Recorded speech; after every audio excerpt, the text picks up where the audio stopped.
នៅឆ្នាំ2045ផែនដីបានក្លាយជាសមរភូមិដែលមនុស្សជាតិកំពុងជាប់នៅក្នុងការតស៊ូដ៏អស់សង្ឃឹមប្រឆាំងនឹងសត្វចម្លែកដ៏សាហាវសង្គ្រាមគឺខុសខើខ្លាំងណាស់ទាហានត្រូវបាំងវាយលុកនិងសម្លាប់យ៉ាងច្រើនក្នុងភាពវឹកវរនៃសមរភូមិទិដ្ឋភាពនោះពោពេញទៅដោយការបំផ្លិចបំផ្លាញទាំងស្រុងសត្វចម្លែកដ៏ធំសម្បើមមួយដែលមានភ្នែកក្រហមភ្លឺបានលេចឡើងនៅពីលើញាក់រស់រានមានជីវិតទាហានវ័យក្មេងម្នាក់សម្លឹងមើលទៅលើដោយភាពភ័យខ្លាចនៅពេលដែលអវយវៈមុតស្រួចមួយរបស់សត្វចម្លែកនោះចង្អុលចំមករកគេហើយលោតសម្ដៅមកភ្លាមនោះបុរសម្នាក់បានហក់ទៅកាត់អវយវៈដែលកំពុងតែវាប្រហារនោះយ៉ាងលឿនរួចជួយសង្គ្រោះទាហានវ័យក្មេងនោះបានសត្វចម្លែកដ៏ធំសម្បើមនោះបានក្រហមដោយការឈឺចាប់អ្នកជួយសង្គ្រោះដែលជាបុរសម្នាក់ពាក់មួកយោធាបានបើកការវាប្រហារយ៉ាងកំហឹងកាត់អវយវៈរបស់សត្វចម្លែកនោះដោយដាវរបស់គាត់បានគេចពីការវាយបកដោយពិនប្រសពមុនពេលទៀងកំភ្លើងខ្លីបាញ់ទៅលើសត្វចម្លែកនោះបន្ទាប់ពីបន្សាបការគម្រាមកំហែងរួចបុរសនោះបានប្រាប់ទាហានដែលគាត់ទើបតែបានជួយឲ្យក្រោកឡើ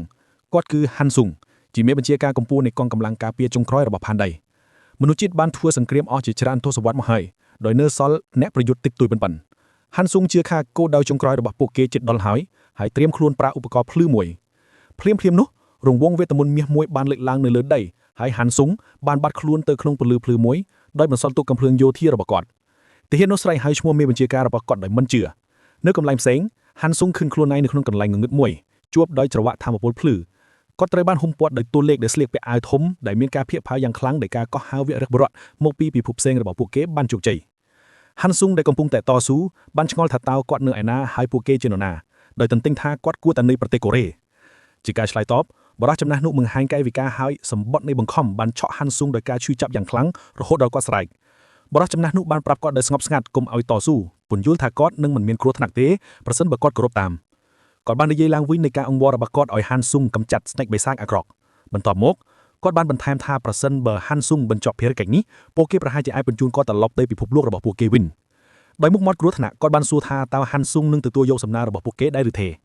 ហាន់ស៊ុងដែលចង់ដោយសម្បត្តិវេទមន្តបានសម្លឹងមើលទៅនៃការឈឺចាប់និងការចោះសំណុនដឹងថាគាត់គ្មានជម្រើសគាត់ក៏យកព្រមដោយស្ទះស្ទើរគាត់ត្រូវបានកោះហៅទៅកាន់ពិភពលោកមួយផ្សេងទៀតដើម្បីប្រយុទ្ធក្នុងនាមជាវីរបុរសមកពីពិភពផ្សេងនៃអាណាចក្រមួយជីវិតថ្មីរបស់គាត់គឺជាវត្តៈដ៏លំបាកអស់រយៈពេលមួយទសវត្សរ៍គាត់បានវឹកវើនិងប្រយុទ្ធយ៉ាងខ្លាំងក្លាបំពេញតាមសំណើបញ្ជាចប់របស់អាណាចក្ររហូតដល់គាត់បានកម្ចាត់ស្ដេចបិសាចវ៉ាល់រ៉បានសម្រេចបន្ទាប់ពី10ឆ្នាំដ៏វែងគាត់សង្ឃឹមថាគាត់ទីបំផុតបានរួចផុតពីចំណងដោយសារគាត់បានយកសម្បត្តិរត់យប់អំពីការត្រឡប់ទៅផ្ទះវិ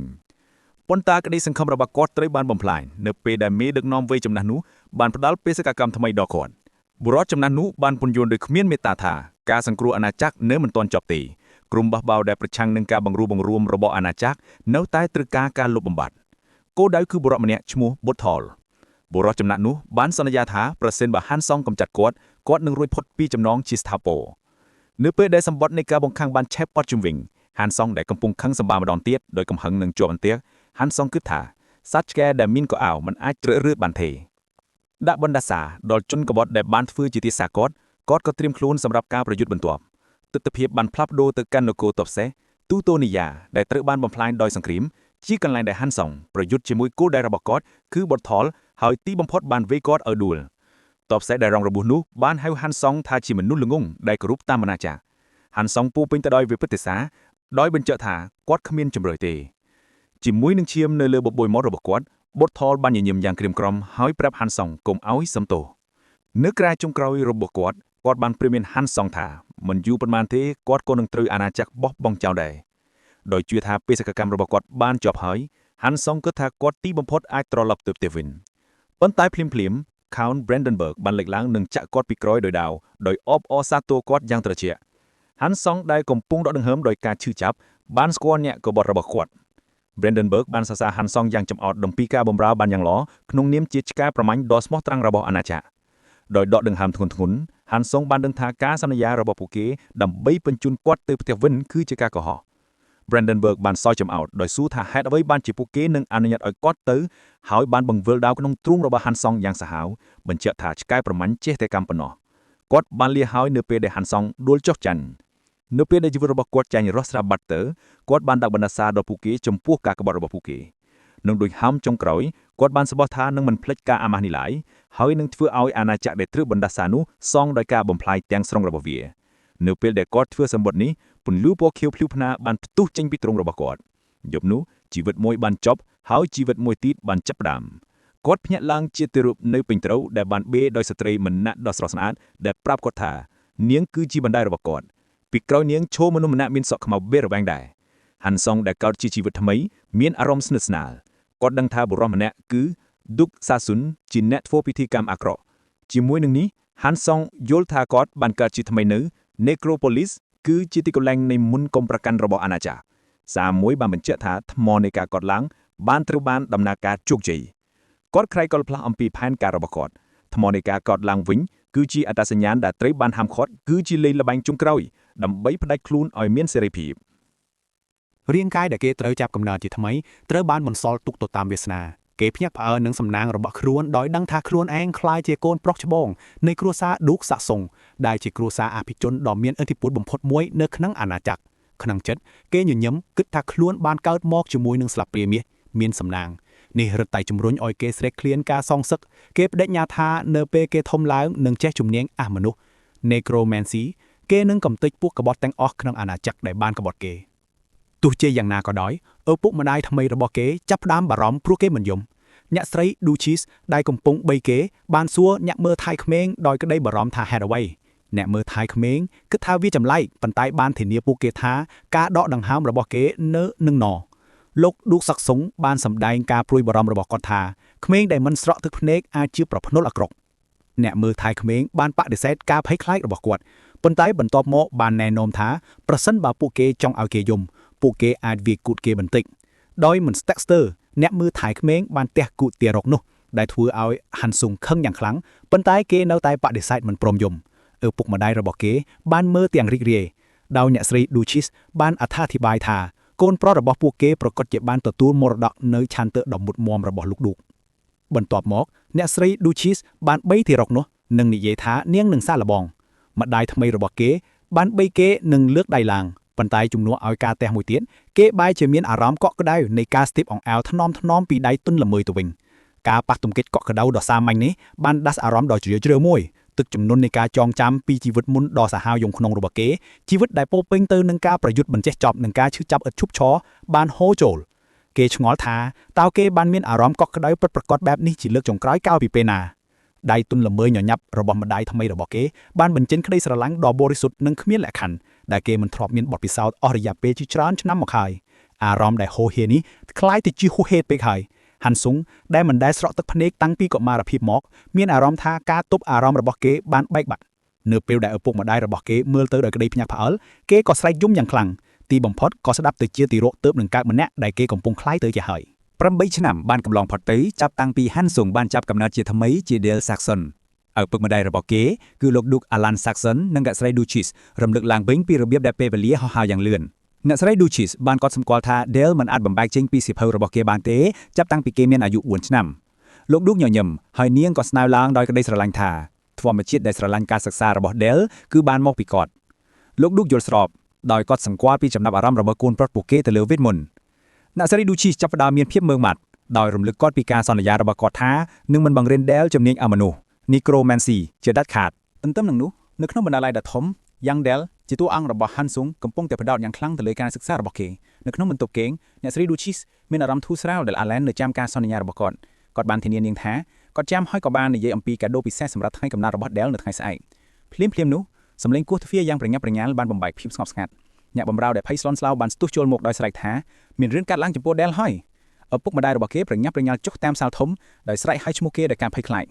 ពួកគេបានឃើញ Dale ដួលសន្លប់នៅក្នុងបន្ទប់សិក្សាហើយត្រូវបានគ្របដណ្ដប់ដោយរលកនៃម៉ាណាពណ៌ខៀវអ្នកស្រី Duchess បានស្រែកយំហើយពិនិត្យមើលដោយភិតភ័យថាតើគេរងរបួសឬអត់ Dale ដែលវង្វេងស្មារតីបានប្រាប់នាងថាគេមិនអីទេទោះជាយ៉ាងណាក៏ដោយលោក Duke Saxon ឈរមើលពីចម្ងាយដោយទឹកមុខស្រពោន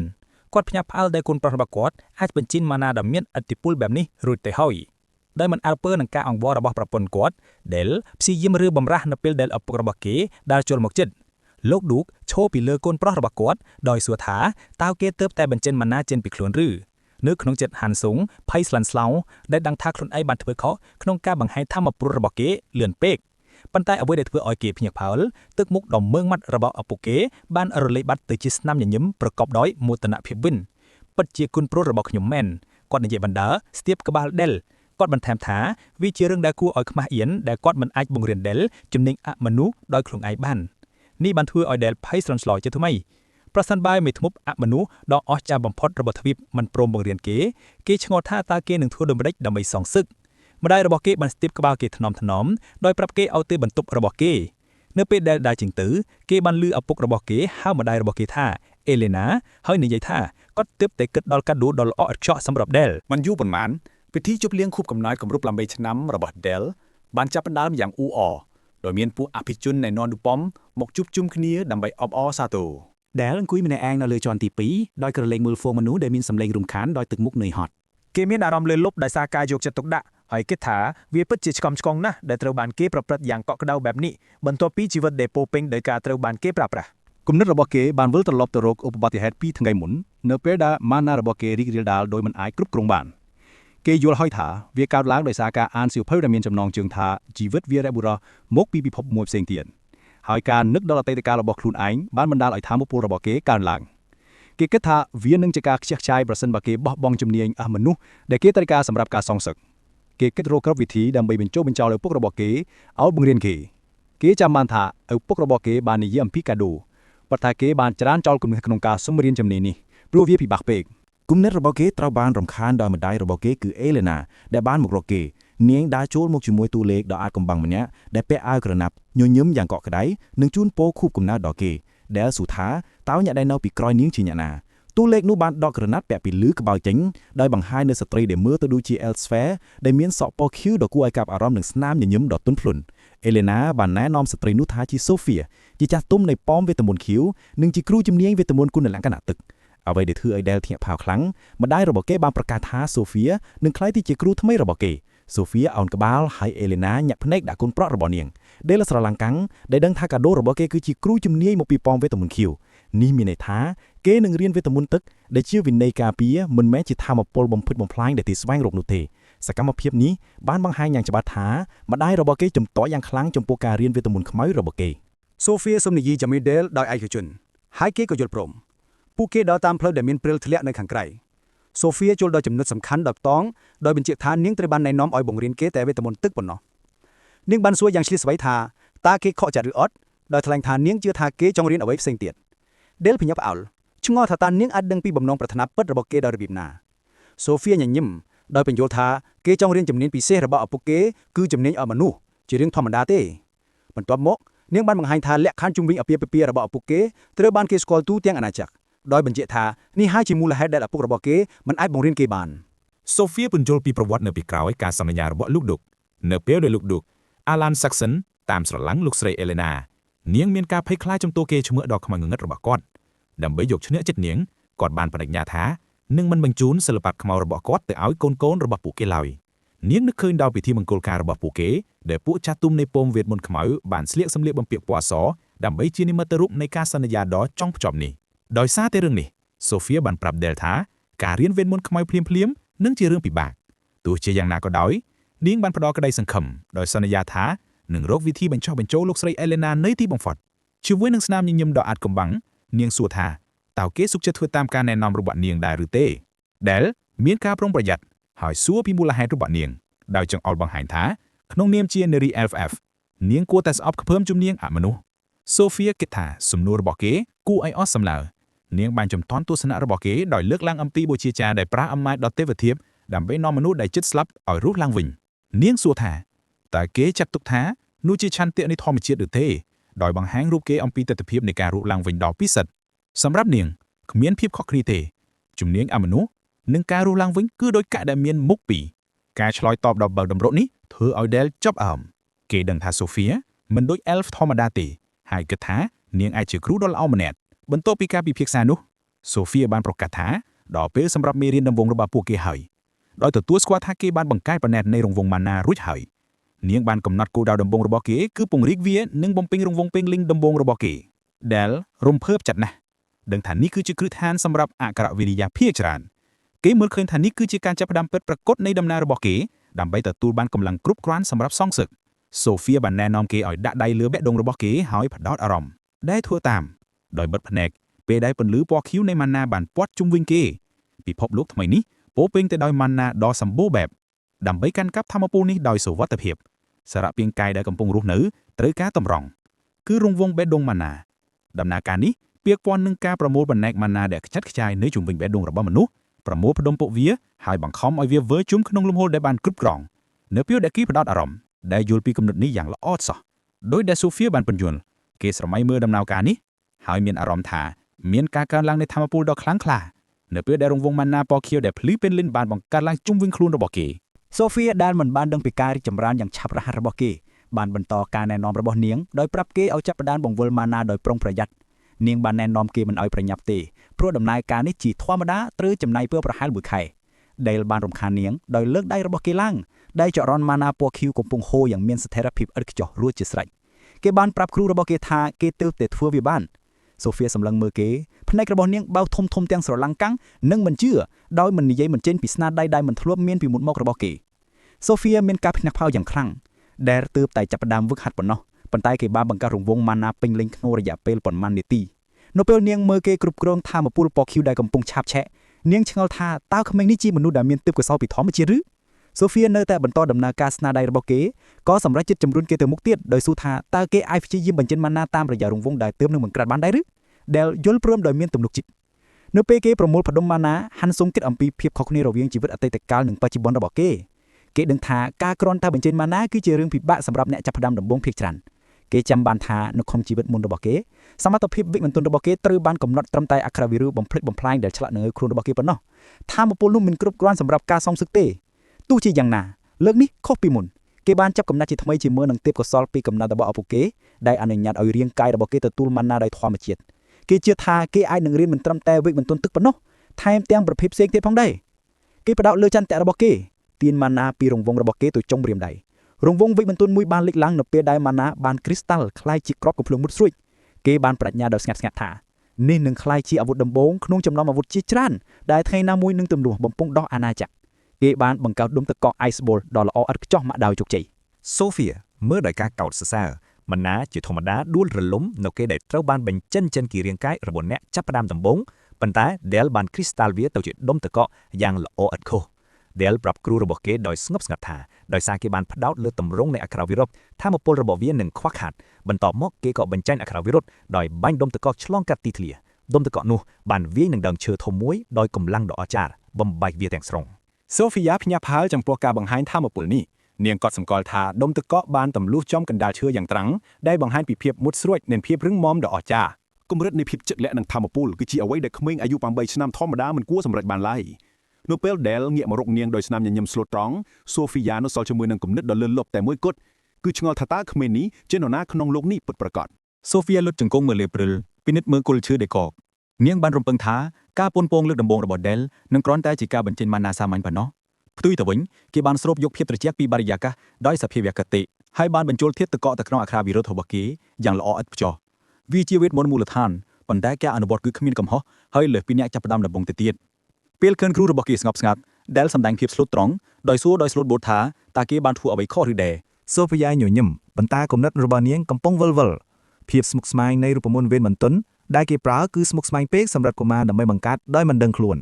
អក្ខរវិរុទ្ធនេះពាក់ព័ន្ធនឹងលំដាប់លំដោយដ៏ល្អឥតខ្ចោះនៃការបង្វិលការបង្កើនល្បឿននិងការកកស្ទះដើម្បីបង្កើតក្របកំភ្លើងដ៏រឹងមាំនាងទទួលស្គាល់ថានេះគឺជារូបមន្តមាស Golden Ratio ដែលជារូបមន្តស្នូលទៅ3នៃវេទមន្តកម្រិតយោធាការពិតដែលថាគេអាចប្រើអក្ខរវិរុទ្ធដ៏សម្លាប់ដ៏ល្អឥតខ្ចោះបែបនេះដោយមិនដឹងខ្លួនធ្វើឲ្យនាងភ្ញាក់ផ្អើលនៅពេល Del ហើយម្ដងទៀតនាងក៏បដិសេធការព្រួយបារម្ភដែលធ្វើពុតរបស់គេនៅក្នុងចិត្តនាងទទួលស្គាល់ថានាងយល់ហើយថាហេតុអ្វីបានជា Lord Noir យល់ថាវាជារឿងដែលគួរឲ្យសោកស្ដាយដែលគាត់មិនអាចបង្រៀនក្មេងប្រុសនេះដោយខ្លួនឯងបានក្រោយមក Sophia បានរាយការណ៍ត្រឡប់ទៅលោក Duke Alan Saxon វិញលោក Duke ភ្ញាក់ផ្អើលដែលសួរថាហេតុអ្វីបានជានាងណែនាំថានាងមិនអាចបង្រៀន Del បានគាត់បានលើកហេតុផលថាប្រសិនបើកូនប្រុសរបស់គាត់សម្រេចបានរង្វង់ទី1ក្នុងរយៈពេលប៉ុន្មាននាទីនាងពិតជាគួរណែនាំគាត់ Sophia បញ្យល់ដោយស្ងប់ស្ងាត់ថាដរាបណា Del សម្រេចបានរង្វង់ទី1គេក៏បានប្រើអក្ខរវិរុទ្ធសម្លាប់ដ៏ល្អឥតខ្ចោះភ្លាមលោក Duke ភ្ញាក់ផ្អើលសូហ្វៀបានបន្តថាវាពិបាកនឹងជឿថាក្មេងអាយុ8ឆ្នាំមានសមត្ថភាពធ្វើស្នាដៃបែបនេះណាស់នាងបញ្យល់ថាអក្ខរវិរុទ្ធនេះបានប្រើរូបមន្តវេទមន្តយោធាហើយត្រូវបានប្រើប្រាស់ក្នុងសមាមិត្តមាសដ៏ល្អឥតខ្ចោះរបស់វាដោយសម្លឹងមើលលោកឌុកក្នុងភ្នែកនាងក៏ផ្ដល់ការសន្និដ្ឋានរបស់នាងថាកូនប្រុសរបស់គាត់គឺ Del មានទេពកោសល្យពីធម្មជាតិនិងយ៉ាងជ្រាលជ្រៅសម្រាប់ការសម្លាប់លោកឌុកបានយល់ច្រឡំនាងដោយគិតថានាងកំពុងបដិសេធមិនព្រមបង្រៀនកូនប្រុសរបស់គាត់សួរថាតើក្នុងនាមជាចាស់ទុំនៃប៉មវេទមន្តខៀវដែលមិនមានអំពើហិង្សា នាងឃើញខ្លួនឯងមិនអាចបង្រៀនក្មេងដែលមានធម៌ជាតិបំភ្លេចបំផ្លាញបែបនេះដែរឬទេ Sophia បានបំភ្លឺយ៉ាងរហ័សថាវាមិនមែនជាករណីនោះទេបើនិយាយទៅនាងមានអារម្មណ៍ចង់ណែនាំក្មេងដែលមានអំណោយទាននេះឲ្យដើរលឿផ្លូវត្រូវលោកឌូកចាប់ផ្ដើមយល់ស្របប៉ុន្តែ Sophia បានលើកឡើងអំពីវេទមន្តខ្មៅរបស់លោកឌូកខ្លួនឯងដោយណែនាំថាដាល់ហាក់ដូចជាមានផ្លូវផ្សេងនៅក្នុងចិត្តរួចទៅហើយទុកមុខរបស់លោកឌូកងងឹតដោយដឹងថាកូនប្រុសរបស់គាត់ហាក់ដូចជាមានវេទមន្តដែលគាត់ប្រាថ្នាចង់រៀនរួចទៅហើយ Sophia ប្រឈមមុខជាមួយលោកឌូកដោយប្រាប់គាត់ថានាងបានឮរឿងរ៉ាវនៃការស្នេហារបស់គាត់ជាមួយលោកស្រី Elena ហើយគោរពការសន្យាដែលគាត់បានធ្វើចំពោះភរិយារបស់គាត់ទោះជាយ៉ាងណាក៏ដោយនាងបញ្ជាក់យ៉ាងម៉ឺងម៉ាត់ថាការសន្យារបស់គាត់មិនផ្ដោតសិទ្ធឲ្យគាត់សម្រេចចិត្តអនាគតកូនរបស់គាត់នោះទេពិសេសនៅពេលដែលក្មេងនោះមានទេពកោសល្យដ៏មហិមាបែបនេះខណៈពេលដែល Sophia និងឪពុករបស់គេកំពុងនិយាយគ្នាដើរនៅខាងក្រៅព្យាយាមលួចស្ដាប់ប៉ុន្តែមិនអាចលឺអ្វីទាំងអស់គេរើសអើទៅលើឥតដោយគិតថាពួកគេកំពុងនិយាយអំពីគេគិតអំពីមេរៀនដំបូងរបស់គេដោយទទួលស្គាល់ថាគេមិននឹកស្មានថាអក្ខរវិរុទ្ធដំបូងរបស់គេមានធម៌ពលខ្លាំងបែបនេះទេគេនឹកឃើញពីការភ្ញាក់ផ្អើលនៅលើទីមុខរបស់ Sophia ហើយដឹងថាគេនឹងត្រូវប្រុងប្រយ័ត្នបន្ថែមទៀតក្នុងការគ្រប់គ្រងអំណាចរបស់គេរំពេចនោះសម្លេងមួយបានហៅឈ្មោះរបស់គេងើបមុខឡើងឃើញបុរសម្នាក់ពាក់អាវក្រោះភ្លឺចែងចាំងជាមួយនឹងសំណុំញញឹមដ៏រស់រាយមុខរបស់ដាល់ភ្លឺដោយក្តីរីករាយហើយគេស្រែកហៅឈ្មោះបុរសនោះដោយរីករាយថាពូ Helmet ស្វាគមន៍គេយ៉ាងកក់ក្ដៅហើយសួរថាតើគេកំពុងធ្វើអ្វីនៅលើឥដ្ឋដាល់សួរលេងថាតើ Helmet នៅទីណា Helmet សើចហើយពន្យល់ថាគាត់បានការពារគ្រូសាឌូកនិងកំចាត់បិសាចដែលគួរឲ្យខ្លាចបន្ទាប់មកក៏អោបក្មេង5នោះយ៉ាងណែនខណៈពេលដែលត្រូវបានគេអោបដាល់ទីត្រូវថា Helmet បានប្រយុទ្ធក្នុង Dungeon ទឹកមុខក្រៀមក្រំបានឆាបភ្លើងនៅលើមុខរបស់គេនៅពេលដែលគេគិតអំពីគ្រោះថ្នាក់ដែលពូរបស់គេប្រឈមមុខនៅក្នុងពិភពលោកនេះគុកងងឹតនិងបិសាចគឺជាគម្រាមកំហែងដ៏ធ្ងន់ធ្ងរក្រុមនាយនៃដីនីមួយបានលះបង់ខ្លួនឯងដើម្បីបោសសម្អាតគុកងងឹតស្ថានភាពនៅក្នុង Duchy of Saxon គឺធ្ងន់ធ្ងរជាងនៅក្នុងទឹកដីដទៃទៅទៀតមូលហេតុត្រូវបានភ្ជាប់ជាមួយនឹងជីវិតអតីតកាលរបស់ Hansung បន្ទាប់ពីវីរបុរសកម្ចាត់ស្ដេចបិសាចលោក Duke Saxon ត្រូវបានបញ្ជាដោយអាណាចក្រឲ្យដណ្ដើមយកទឹកដីអតីតស្ដេចបិសាចដោយបង្ក្រាបចំនួនបិសាចដែលមានច្រើននៅទីនោះតាមលក្ខណៈបច្ចេកទេសដាល់គិតដែលចំហុយថានេះគឺជាករណីធម្មតានៃការបោះចោលសំណល់ត្រឡប់មកបច្ចុប្បន្នវិញដាល់មើលពូរបស់គេដោយក្តីបារម្ភពិតប្រាកដហើយប្រាប់គាត់ឲ្យប្រុងប្រយ័ត្ន Helmet រំភើបថាតែលោកម្ចាស់ទួចព្រួយបារម្ភដែរឬទេដាល់ឆ្លើយថា Helmet ហាក់ដូចជាមានសុខភាពល្អដូចគ្នាភ្លាមនោះលោក Duke Alan Saxon ក៏ចេញពីបន្ទប់សិក្សា Helmet អោនជុំគង់ភ្លាមដើម្បីស្វាគមន៍លោក Duke បានទទួលស្គាល់ Knight នោះហើយអរគុណគាត់សម្រាប់ការខិតខំរបស់គាត់នៅពេលនោះអ្នកស្រី Duchess Elena ក៏បានមកដល់ដែលធ្វើឲ្យ Del ភ្ញាក់ផ្អើលទឹកមុខរបស់នាងបានភ្លឺដោយស្នាមញញឹមដ៏ស្រស់ស្អាតនៅពេលដែលនាងហៅឈ្មោះកូនប្រុសរបស់នាងប្រញាប់មករក Del ទាំងរំភើបប្រាប់គេថានាងបានលើកថាគេបានឈានដល់រង្វង់ទី1 First Circle ហើយនាងពិតជាមានមោទនភាពខ្លាំងណាស់នាងលុតជង្គង់ដល់កម្រិតរបស់គេហើយគេក៏បានញីថ្ពាល់របស់គេទៅនឹងថ្ពាល់របស់នាងដោយក្តីស្រឡាញ់ឪពុករបស់គេក៏បានអបអរសាទរគេផងដែរហើយដោយមានអារម្មណ៍សប្បុរសគាត់ក៏បានប្រាប់ Del ថាប្រសិនបើគេចង់បានរង្វាន់អ្វីគេគួរប្រាប់គាត់នេះធ្វើឲ្យ Del ស្ផាត់ក្នុងស្ថានភាពដ៏តានតឹងគេចង់សុំឪពុករបស់គេបង្រៀនគេជំនាញអមនុស្ស Necromancy ជាទីបំផុតប៉ុន្តែគេបារម្ភថាវានឹងបង្កើនការសង្ស័យគេព្យាយាមគិតយ៉ាងរហ័សអំពីអ្វីដែលក្មេងធម្មតានិងគ្មានកំហុសនឹងប្រាថ្នាចង់បានជាមួយនឹងការបំផុសគំនិតភ្លាមៗគេក៏ស្រែកចេញដោយភាពរីករាយបែបក្មេងថាគេចង់បានប្អូនស្រីតូចម្នាក់សំណើដែលមិនបានរំពឹងទុកនេះបានធ្វើឲ្យឪពុកម្ដាយរបស់គេទាំងពីរភ្ញាក់ផ្អើលនិងឡើងក្រហមដោយក្តីអៀនខ្មាបន្ទាប់ពីមានភាពឆ្កំឆ្គងមួយសន្ទុះលោក Duke ក៏និយាយស្ទើរថាពួកគេនឹងព្យាយាមឲ្យអស់ពីសមត្ថភាពនៅខាងក្រោយ Helmet និង Knight ម្នាក់ទៀតបានតស៊ូទប់សំណាចរបស់ពួកគេយប់នោះ Del ដេកនៅលើគ្រែរបស់គេដោយអស់កម្លាំងពីពេញមួយថ្ងៃគេស្ងោបគិតថាវាពិតជាហត់នឿយណាស់ក្នុងការធ្វើជាក្មេងលេងគេមានអារម្មណ៍ថាអស់កម្លាំងយ៉ាងខ្លាំងដោយសារការប្រើវិទ្យមន្តជាលើកដំបូងក្នុងរាងកាយក្មេងរបស់គេហើយក៏ចាប់ផ្ដើមងងុយដេករំពេចនោះការសម្រាករបស់គេត្រូវបានរំខានខណៈដែលគេបានធ្លាក់ចូលទៅក្នុងសម្បិនអាក្រក់ដ៏គួរឲ្យខ្លាចគេយល់សម្បិតខ້ອຍខ្លួនឯងត្រឡប់ទៅជីវិតអតីតកាលរបស់គេវិញរស់ឡើងវិញនៅការក្បត់របស់គេរូបភាពខ្មោចរបស់ Count Brandenburg បានលេចឡើងសម្លេងរបស់គាត់ពោពេញដោយគំនិតអាក្រក់ Brandenburg បានចំអកគេយ៉ាងសាហាវហើយគេថាល្បិចកលហើយសួរថាតើគេបានខ្លាយទៅជាទុនជ្រួញហើយឬបន្ទាន់គាត់ចំអកឲ្យគេចំពោះជីវិតថ្មីរបស់គេដោយសួរថាតើការរស់នៅយ៉ាងស្រស់សប្បាយបែបនេះបានធ្វើឲ្យគេភ្លេចការសងសឹករបស់គេឬទេមុខដ៏គំរាមកំហែងរបស់ Brandenburg បានលេចឡើងពីលើគេដោយថ្លែងការគំរាមកំហែងដ៏ត្រជាក់ថាអាណាចក្រ នឹងរកគេឃើញពួកគេនឹងមិនឈប់ស្វែងរកទេរហូតដល់ពួកគេតាមប្រមាញ់គេហើយលុបបំបត្តិដានទាំងអស់នៃការមានរបស់គេភាពភ័យខ្លាចរបស់សុបិនអាក្រក់បានធ្វើឲ្យ Del ភ្ញាក់ពីដំណេកគេដកដង្ហើមធំទាំងភ្ញាក់ស្ទុះអង្គុយឡើងខណៈដែលរលកម៉ាណាដ៏ខ្លាំងក្លាដែលមិនអាចគ្រប់គ្រងបានផ្ទុះចេញពីទ្រូងរបស់គេ Del ថ្ងោនដោយការឈឺចាប់កាន់ទ្រូងរបស់គេខណៈដែលម៉ាណាពណ៌ខៀវបានរីករាលដាលយ៉ាងខ្លាំងគេស្គាល់នេះថាជាការរីករាលដាលនៃម៉ាណាស្ថានភាពគ្រោះថ្នាក់ដែលអ្នកជំនាញវេទមន្តបាត់បង់ការគ្រប់គ្រងធម៌ពលរបស់ពួកគេស្ទុះទើដោយផ្ដាំបណ្ដាសអាណាចក្រទាំងតង់តាំងថាភាពឈឺចាប់នៃអតីតកាលរបស់គេនៅតែតាមឡងបង្លាញគេដោយសង្ឃឹមថាខ្យល់ត្រជាក់នៅពេលយប់អាចជួយបានគេរត់ចេញទៅខាងក្រៅប៉ុន្តែការផ្លាស់ប្ដូរបរិយាកាសកាន់តែធ្វើឲ្យស្ថានភាពកាន់តែអាក្រក់ទ្វេនទៅការរីករាលដាលនៃម៉ាណាកាន់តែខ្លាំងហើយក៏ដកដង្ហើមធំ នៅពេលដែលគេមានអារម្មណ៍ថាចិត្តបាត់បង់ស្មារតីសម្លេងដ៏ស្ងប់ស្ងាត់មួយបានកត់សម្គាល់ថាគេហាក់ដូចជាស្ថិតក្នុងស្ថានភាពលំបាកហើយដែលភ្ញាក់ខ្លួនហើយងើយមើលទៅឃើញគ្រូរបស់គេគឺសូហ្វៀបានទទួលស្គាល់ការរាលដាលនៃម៉ាណាដ៏ស្ងប់ស្ងាត់ដោយកត់សម្គាល់ពីទេពកោសល្យដ៏អស្ចារ្យរបស់គេទោះជាយ៉ាងណាក៏ដោយនាងក៏បានទទួលស្គាល់ផងដែរថានាងមានអារម្មណ៍ថាមានគ្រោះថ្នាក់យ៉ាងខ្លាំងពីវេទមន្តរបស់គេនាងបានដើរទៅរកគេហើយដាក់ដៃរបស់នាងថ្នមៗនៅលើទ្រូងរបស់គ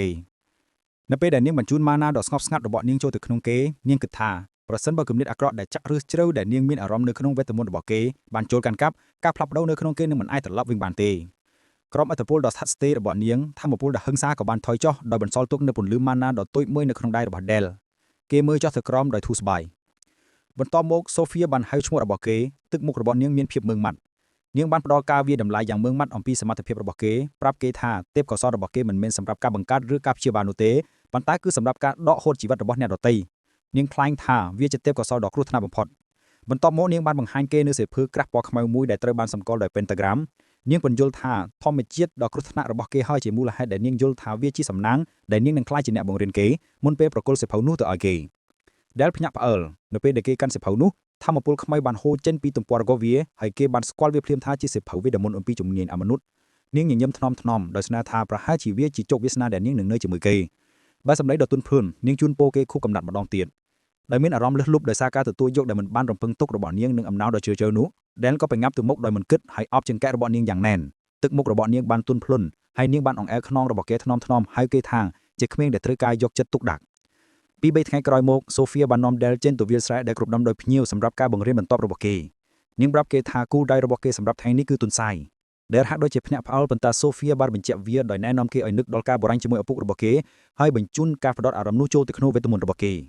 Del យល់ព្រមដោយបង្កើតរង្វង់វេទមន្តគេប្រទះឃើញទុនសាយសមួយក្បាលហើយដោយការផ្ដោតអារម្មណ៍យ៉ាងខ្លាំងគេបានបាញ់ក្រក់កំភ្លើងទឹកកកដ៏មុនស្រួយមួយទៅលើវាអក្សរវិរិទ្ធបានវាចំគោលដៅរបស់វាដោយកម្លាំងសម្លាប់បំបែកទុនសាយនោះចេញពីគ្នាសូហ្វៀមើលដោយទឹកមុខដ៏ស្ងប់ស្ងាត់ក៏សម្គាល់ថាទោះជាបានដកហូតជីវិតដៃរបស់ Del មិនរង្គើឡើយមិនមានការស្ទើរស្ត្រាយឬការសោកស្ដាយនៅក្នុងសកម្មភាពរបស់គេនាងហៅគេចេញមកហើយចាប់ផ្ដើមមេរៀនថ្មីដោយពន្យល់ថាទោះបីជាប្រើអក្សរវិរុទ្ធដូចគ្នាក៏ដោយរូបរាងរបស់វាខុសគ្នាពីអ្នកជំនាញវេទមន្តម្នាក់ទៅម្នាក់ទៀតនាងសួរថាតើគេដឹងមូលហេតុដែរឬទេ Del ឆ្លើយដោយស្មោះត្រង់ថាគេមិនដឹងទេសូហ្វៀញញឹមហើយបង្ហាញពីមូលហេតុថាវេទមន្តគឺជាកញ្ចក់ដែលឆ្លុះបញ្ចាំងពីគំនិតរបស់ពួកគេវាគឺជាការបង្ហាញរូបរាងនៃអ្វីដែលស្ថិតនៅក្នុងចិត្តរបស់មនុស្សម្នាក់ដែលត្រូវបាននាំមកដោយម៉ាណានាងបានបង្ហាញវេទមន្តទឹកដ៏ទន់ភ្លន់របស់នាងដោយសន្និដ្ឋានថាវេទមន្តបង្ហាញពីទេសភាពនៃខ្លួនឯងខាងក្នុងរបស់មនុស្សម្នាក់ Del ស្ដាប់ដោយស្ងៀមស្ងាត់មានញាក់ហូរលើថ្ងាសរបស់គេខណៈដែលគេកំពុងដំណើរការពាក្យរបស់នាងសូហ្វៀពន្យល់ថាឈ្មោះអក្សរវិរុទ្ធដូចជា Firewall គ្រាន់តែជាជំហានមួយដើម្បីជួយអ្នកជំនាញវេទមន្តធ្វើឲ្យរូបភាពផ្លូវចិត្តរឹងមាំបំណក់វេទមន្តដែលបង្រៀននៅក្នុងប៉មវេទមន្តដ៏អស្ចារ្យដើរតាមគោលការណ៍នេះនាងប្រើប៉មផ្សេងជាឧទាហរណ៍វេទមន្តភ្លើងរបស់ប៉មវេទមន្តក្រហមមានលក្ខណៈឆ្លៀនពៀននិងបំផិតបំផ្លាញខណៈដែលវេទមន្តទឹករបស់ប៉មវេទមន្តខៀវរបស់នាងគឺមានភាពរលូននិងអាចសម្របទួលបានទស្សនវិជ្ជានៃប៉មនីមួយៗត្រូវបានបង្ហាញនៅក្នុងទម្រង់ដែលវេទមន្តរបស់ពួកគេយកនាងបន្ថែមថាក៏មានប៉មវេទមន្តន័រប៉មវេទមន្តសនិងប៉មវេទមន្តបៃតងផងដែរដែលនីមួយៗមានទស្សនវិជ្ជាប្លែកៗរៀងៗខ្លួនបន្ទាប់ពីការពន្យល់របស់នាងញញឹមរួចក៏សម្រេចចិត្តថាការពិភាក្សាទស្សនវិជ្ជានេះនៅតែឆាប់ពេកសម្រាប់សិស្សក្មេងរបស់នាងដោយបានផ្ដល់សពទន្សាយហើយសូហ្វៀក៏បន្តទៅមេរៀនជំនាញអមនុស្សដំបូងរបស់គេសិល្បៈខ្មៅដ៏មូលដ្ឋានបំផុតគឺការលើកសាកសពខ្មោច Raising a Zombie Del បានលូកដៃចេញហើយម៉ាណាខ្មៅដ៏ស្រោមមកបានហូរចេញពីគេទៅកាន់ទន្សាយដ៏ងាប់នោះ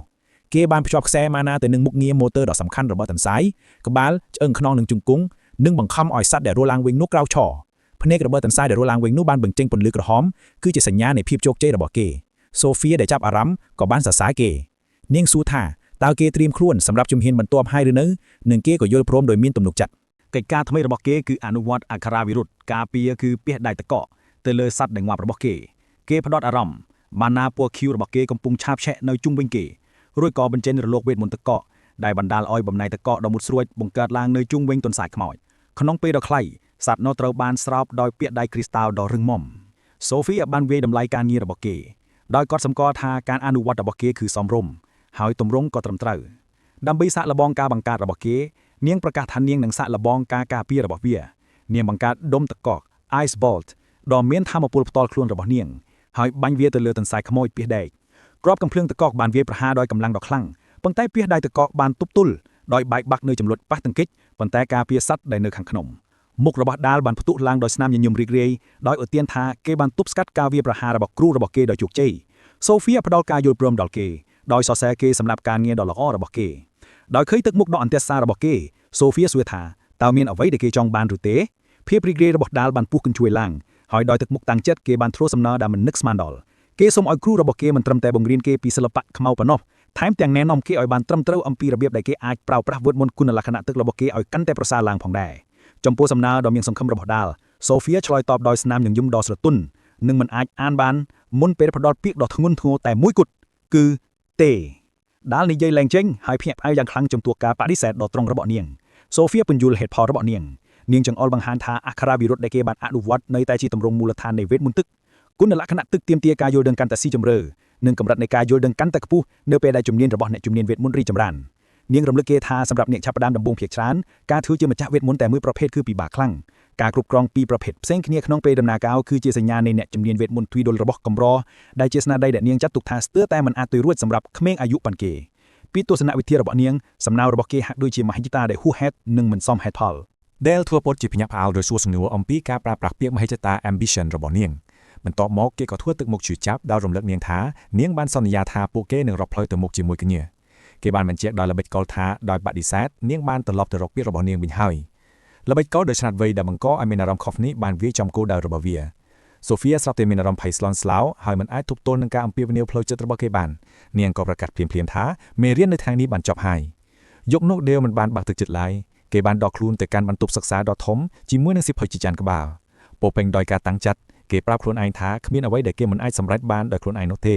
គេប្រកាសថានឹងសិក្សានិងបង្ហាញខ្លួនឯងឲ្យបានម៉មចត់រហូតដល់សូហ្វីយ៉ាគ្មានជំរឿអ្វីក្រៅពីបង្រៀនគេទាំងវេទមន្តទឹកនិងជំនាញអមនុស្សនោះឡើយអូរ៉ាដ៏មានអានុភាពនៃវេទមន្តពណ៌ស្វាយខ្មៅបានលេចឡើងនិងវិលជុំវិញគេលើកគេនឹងសិភៅឡើងទៅលើអាកាសខណៈដែលគេចាប់ផ្ដើមការហ្វឹកហាត់តូលដ៏ខ្លាំងក្លានៅពេលយប់បន្ទាប់ពីយប់ដែលគ្មានដំណេករបស់គេសម្លេងមួយបានហៅឈ្មោះរបស់គេម្ដងហើយម្ដងទៀតគេងើបមុខឡើងឃើញសូហ្វីអាដែលបានរកឃើញគេនៅវិលព្រើទៀតហើយនាងមើលទៅគេដោយក្តីបារម្ភដោយកាត់សម្គាល់ថាគេហាក់ដូចជាមិនបានគេងដែលធ្វើពុតជាសប្បាយចិត្តបញ្យល់ថាគេនៅភ្ញាក់ដើម្បីរៀបចំអ្វីមួយសម្រាប់នាងសូហ្វីអាណែនាំគេដោយថ្នមៗកុំឲ្យហត់នឿយពេកប៉ុន្តែដែលគ្រាន់តែញញឹមហើយប្រាប់នាងថាគេបានត្រៀមខ្លួនរួចរាល់ហើយដោយអន្ទះសារចង់បង្ហាញការគិតខំរបស់គេដើម្បីបង្ហាញគេបានកោះហើយរង្វង់វីតាមីនងងឹតដោយទំនុកចិត្តហើយចង្អុលទៅទន្សាយខ្មោចពាក់ពីស្ដេកសូហ្វីអាមើលទៅដោយស្នាមញញឹមឲ្យចាប់អារម្មណ៍ដោយទទួលស្គាល់ថាក្នុងមួយយប់គេបានធ្វើជាម្ចាស់លើបច្ចេកទេសមូលដ្ឋានប៉ុន្តែការបង្ហាញរបស់ដែលមិនទាន់ចាប់នោះទេរំពេចនោះពីស្ដេកកកដែលស្របទន្សាយបានចាប់ផ្ដើមប្រេះនិងបញ្ចេញពន្លឺមុនពេលផ្ទុះឡើងយ៉ាងខ្លាំងពីស្ដេកបានបែកបាក់ហោះចេញជាបំណែកទឹកកដ៏មុតស្រួចជាច្រើនទិសសូហ្វីអាមានការភ្ញាក់ផ្អើលដោយទទួលស្គាល់អាការៈវិរុទ្ធកម្រិតខ្ពស់នេះថាជាការផ្ទុះទឹកកក Eye Explosion ភាពតក់ស្លុតរបស់នាងកាន់តែខ្លាំងនៅពេលនាងដឹងថាទន្សាយខ្មោចកំពុងបញ្ចេញថាមពលងងឹតដ៏ប្រែប្រួលរវាងក្រញាំរបស់វាបន្តមកទន្សាយបានបញ្ចេញដុំថាមពលនោះយ៉ាងខ្លាំងថាមពលងងឹតបានផ្ទុះបង្កឲ្យមានការផ្ទុះទី2ដែលមានឥទ្ធិពលខ្លាំងជាងដែលបានជំរុញបំណែកទឹកកកដែលបែកបាក់ហោះចេញជាបំណែកទឹកកកដ៏មុតស្រួចជាច្រើនទិលដែលមានការភ្ញាក់ផ្អើលយ៉ាងខ្លាំងចំពោះអាការៈវិរុទ្ធដ៏ស្មុគស្មាញនិងស្លាប់នេះសូហ្វីអាត្រូវបានបង្ខំឲ្យកោះហើយរបាំងវីតាមីនរៀង6ជ្រុងយ៉ាងលឿនដើម្បីការពារខ្លួននៅពេលដែលធូលីបានស្ងប់នាងសម្លឹងមើលសិស្សរបស់នាងដោយសេចក្តីស្ងៀមស្ងាត់ទាំងតក់ស្លុតខណៈរបាំងរបស់នាងនៅតែភ្លឺដែលបញ្យល់ដោយស្ងប់ស្ងាត់ថាគេបានបញ្ចូលអាការៈវិរុទ្ធពីរដាច់ឡែកពីគ្នាគឺការផ្ទុះសាកសពនិងការផ្ទុះទឹកកកបញ្ចូលគុណសម្បត្តិទឹកនិងគុណសម្បត្តិងងឹតដោយជោគជ័យទៅក្នុងការវាយប្រហារតែមួយដើម្បីបញ្ជាក់ចំណុចរបស់គេបានកោះហៅដុំវេទមន្តទឹកដោយងាយស្រួលនៅក្នុងដៃមកខាងនិងថាមពលងងឹតនៅក្នុងដៃមកខាងទៀតដោយស្នាមញញឹមប្រកបដោយទំនុកចិត្តគេសួរគ្រូរបស់គេថាតើស្នាដៃបែបនេះគ្រប់គ្រាន់ហើយឬនៅដើម្បីឲ្យចាត់ទុកគេថាជា អ្នកជំនាញវេទមន្តទ្វេដងដែរឬទេសូហ្វីអាឈរនៅក្នុងរបាំងការពាររបស់នាងដោយមានការភ្ញាក់ផ្អើលដោយសារតែការបំផ្លិចបំផ្លាញរបស់ Del នាងមិនដែលឃើញវិធីវាប្រហារបែបនេះពីមុនមកនោះទេអក្ខរាវិរុទ្ធគឺជាការបញ្ចូលគ្នាយ៉ាងប៉ិនប្រសប់ដោយប្រើការផ្ទុះសាកសពដើម្បីការវាប្រហារដែលមានឥទ្ធិពលទូលំទូលាយខណៈក្នុងពេលតែងុយនោះបានផ្ទុះបំណែកទឹកកកនិងបំណែកឆ្អឹងពីពាស្ដាយទឹកកកចេញទៅខាងក្រៅដូចជាដាវដ៏សាហាវបន្ទាប់ពីការវាប្រហារសូហ្វីអាលុតជង្គង់លើព្រិលពិនិត្យមើលបំណែកទឹកកកដ៏មុតស្រួយនាងពិចារណាថាវេទមន្តរបស់ Del មិនមែនជាការប្រឌិតទេវាត្រូវបានរចនាឡើងសុទ្ធសាធដើម្បីសម្លាប់គឺជាប្រភេទវេទមន្តដែលនាងសង្ឃឹមថានឹងឃើញពីនាងណាម្នាក់ដែលបានលះបង់ជីវិតរបស់ពួកគេទៅកាន់សមរភូមិនាងឆ្ងល់ថាតើក្មេងប្រុសមួយនេះត្រូវតែមានរូបភាពផ្លូវចិត្តដ៏គ្រោះខ្មៅភេទណាហើយទើបអាចបង្កើតអក្ខរាវិរុទ្ធដ៏សាហាវបែបនេះបានខណៈពេលដែលសូភីកំពុងគិតយ៉ាងជ្រៅទឹកមុខរបស់ Del បានប្រែទៅជាភ្ញាក់ផ្អើលហើយបន្ទាប់មកមានសេចក្តីរីករាយគេស្រែកហៅពូ Helmet របស់គេដោយរីករាយដែលកំពុងជីសេះមកជិត Helmet ដែលដឹកនាំកងទ័ព Knight ពាក់ពាស្ដាយបានស្វាគមន៍ម្ចាស់ក្មេងនិងសូភីយ៉ាងកក់ក្ដៅ Del ស៊ូដោយរំភើបថាតើគាត់ទើបតែត្រឡប់មកពីវាឆ្មាក់គុកងងឹតឬ Helmet បញ្ជាក់ថាបរិះរបស់គាត់ទើបតែបញ្ចប់ការបង្ក្រាបក្រុមបិសាចណៃទាំងនេះគឺជាទ័ពសេះខ្មៅ Black Cavalry ដែលជាកងកម្លាំងអិសរាជជនដែលគ្មានគូប្រៀបនៃ Dukedom of Saxon ដែលល្បីល្បាញដោយសារសមត្ថភាពរបស់ពួកគេក្នុងការស្រោបលំពែងរបស់ពួកគេដោយ Aura ប្រធានក្រុមរបស់ពួកគេគឺ Sir Helmet គឺជាមេដាវដ៏មានឥទ្ធិពលបំផុតម្នាក់ក្នុងចំណោមមេដាវទាំង7នៅលើទ្វីបដោយចាប់យកឱកាសនេះ Del បានញញឹមយ៉ាងមានមុនស្នេហ៍ដោយរំលឹក Helmet អំពីការសន្យារបស់គាត់ក្នុងការបង្រៀនគេនៅបច្ចេកទេសដាវ Helmet សោយហើយធានា Del ថាគាត់មិនបានភ្លេចទេនៅពេលដែលគាត់នឹងតបសេះរបស់គាត់ជិះទៅឆ្ងាយ Helmet បានប្រាប់ Del កុំឲ្យនៅក្រៅផ្ទះក្នុងភាពត្រជាក់យូរពេកពេល Night បានចាស់ចេញទៅ Sophia ក៏ប្រាប់ Del ថាដល់ពេលដែលពួកគេត្រូវត្រឡប់ទៅប្រទេសសំណាក់ហើយ Del យល់ព្រមដោយស្ដាប់បង្គាប់ដោយហៅនាងជាគ្រូរបស់គេយប់នោះ Sophia បានជួបជាមួយ Duke Alan Saxon និងលោកស្រី Duchess Elena នាងរីកាដោយស្ងប់ស្ងាត់ថាកូនប្រុសរបស់ពួកគេ Del បានធ្វើជាម្ចាស់លើរង្វង់ទី1 First Circle របស់គេទាំងក្នុងការជំនាញអមនុស្សនិងវេទមន្តទឹកលោក Duke និងលោកស្រី Duchess ភ្ញាក់ផ្អើលលោក Duke Alan រំលឹក Sophia ថាសំណើរបស់ពួកគេគឺឲ្យនាងបង្រៀនគេតែវេទមន្តទឹកប៉ុណ្ណោះ Sophia ទទួលស្គាល់ចំណុចនេះប៉ុន្តែពន្យល់ថាក្នុងនាមជាអ្នកណែនាំរបស់គេនាងមានអារម្មណ៍ថាវាជាកាតព្វកិច្ចរបស់នាងក្នុងការបង្រៀនគេនៅអ្វីដែលគេប្រាថ្នាចង់រៀននិងមហិច្ឆតារបស់គេគឺហួសពីគុណលក្ខណៈវេទមន្តមួយលើដូច្នេះលោកស្រី Duchess Elena ក៏យល់ព្រមនាងបានស្នើសុំជាផ្លូវការថាប្រសិនបើ Del ប្រាថ្នា Sophia គួរតែបន្តបង្រៀនគេនៅវេទមន្តទឹក Sophia យល់ព្រមដោយសន្យាថានឹងមើលថែគេនៅពេលដែលនាងចាក់ចេញទៅនាងក៏សុំទោសលោក Duke ដែលបានបំពានការសន្យារបស់នាងបន្ទាប់ពី Sophia ចាក់ចេញទៅ Elena ក៏ស្នប់ស្ងាញ់ថាកូនប្រុសរបស់ពួកគេពិតជាអស្ចារ្យណាស់មិនជឿថាគេបានក្លាយទៅជាអ្នកជំនាញវេទមន្តទ្វេដងនៅអាយុ8ឆ្នាំលោក Duke យល់ស្របដោយទទួលស្គាល់ថាទោះបីជាធម៌ពលរបស់កូនប្រុសគេអាចគួរឲ្យខូចខ្លាយក៏ដោយក៏គេត្រូវតែមានសមត្ថភាពព្រោះគេជាកូនរបស់ពួកគេនេះនាំឲ្យលោក Duke ធ្វើការសម្រេចចិត្តដ៏សំខាន់មួយគាត់ប្រាប់ប្រពន្ធរបស់គាត់ថាគាត់ចង់បង្រៀនជំនាញអមនុស្សដល់ Del ដោយខ្លួនឯងគាត់ចង់ផ្ដល់កម្លាំងដល់កូនប្រុសរបស់គាត់ដើម្បីបំពេញភារកិច្ចជា Lord ហើយក្នុងនាមជាមេឃគាត់ប្រាថ្នាចង់បានសិស្សដែលមានតែទេពកោសល្យបែបនេះរឿងសំខាន់បំផុតក្នុងនាមជាឪពុកគាត់ចង់ឲ្យកូនប្រុសរបស់គាត់ទទួលមរតកពីគាត់ដោយរំភើបចិត្តគាត់ក៏សុំទោស Elena ដែលបានបំពានសម្បាសដែលគាត់បានសន្យាជាមួយនាងតាំងពីយូរមកហើយ Alina ស្ដាប់ដោយទឹកមុខមើងម៉ាត់ដោយទទួលស្គាល់ពីការយល់ឃើញមិនល្អរបស់សាធារណជនចំពោះជំនាញអមនុស្សហើយថាមនុស្សខ្លាចវាដែលជាមូលហេតុដែលនាងតែងតែចង់រារាំងគាត់ទោះជាយ៉ាងណាក៏ដោយដោយឃើញការតាំងចិត្តរបស់ស្វាមីគំនិតរបស់នាងក៏ទន់ភ្លន់ចុះនាងបានទាញគាត់ចូលទៅក្នុងការអោបដ៏កក់ក្ដៅនិងគាំទ្រហើយប្រាប់គាត់ថាប្រសិនបើគាត់នឹងធ្វើរឿងនេះគាត់ត្រូវតែបណ្ដោះបណ្ដាល Del ឲ្យក្លាយជា Necromancer ដ៏មានឥទ្ធិពលម្នាក់ដែលគេអាចមិនអើពើនឹងអ្វីដែលអ្នកដទៃគិតភាពរំជួយចិត្តលោក Duke ក៏អោបប្រពន្ធរបស់គាត់យ៉ាងណែនគាត់បានសម្បត្តិចំពោះអ្វីៗទាំងអស់ដែលគាត់នឹងបណ្ដោះបណ្ដាលកូនប្រុសរបស់ពួកគេឲ្យក្លាយជាអ្នកពូកែបំផុតថ្ងៃដំបូងនៃការបណ្ដុះបណ្ដាលជំនាញអមនុស្សពិសេសរបស់ Del បានចាប់ផ្ដើមនៅក្នុងសិក្ខាសាលាវេទមន្តឬក៏ Magic Workshop យ៉ាងជ្រៅនៅក្រោមប្រាសាទ Youghal Castle ឪពុករបស់គេគឺលោក Duke Alan Saxon បានចាប់ផ្ដើមមេរៀនដោយបង្ហាញពីការខកចិត្តយ៉ាងខ្លាំងចំពោះគេគាត់សួរថាតើកូនប្រុសរបស់គាត់អាចធ្វើឲ្យអ្នកស្លាប់រស់ឡើងវិញដោយមិនយល់ដល់គោលការណ៍គ្រឹះនៃអ្វីដែលគេកំពុងគ្រប់គ្រងដោយរបៀបណាពួកគេឈរនៅក្នុងបន្ទប់ងងឹតមួយដែលមានទន្សាយងាប់នៅលើតុថ្មកណ្ដាល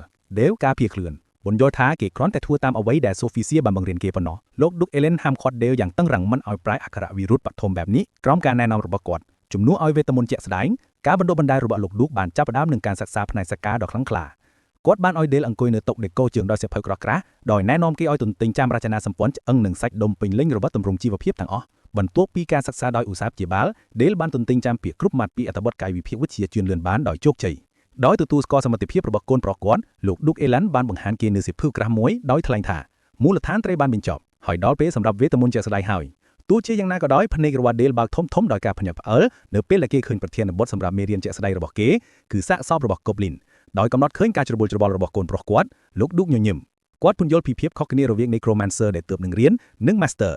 Warlock ដែលមិនទទួលបានការបណ្ដុះបណ្ដាលអាចធ្វើឲ្យសាកសព Sword Master ដ៏មានឥទ្ធិពលដើរទៅមុខដូចជា zombie ប៉ុណ្ណោះចំណែកឯបុគ្គលដែលមានជំនាញអាចផ្លាស់ប្ដូរទីហ៊ានធម្មតាទៅជា Decennial ដ៏ខ្លាំងពូកែបានលោក Duke ចង្អុលទៅ Goblin គាត់បានបោះហាវាជាទីហ៊ានសាមញ្ញដែលងាប់ហើយបញ្ចុះកូនប្រុសរបស់គាត់សួរថាតើគេនឹងជ្រើសរើសធ្វើឲ្យវារស់ឡើងវិញដោយរបៀបណា ប្រឈមមុខនឹងបញ្ហាប្រឈមរបស់ឪពុកគេដែលផ្ដោតអារម្មណ៍រាងកាយក្មេងរបស់គេត្រូវបានស្រោបដោយម៉ាណាពណ៌ស្វាយដែលវិលជុំវិញគេក៏សម្គាល់ក្នុងចិត្តពីភាពលំបាក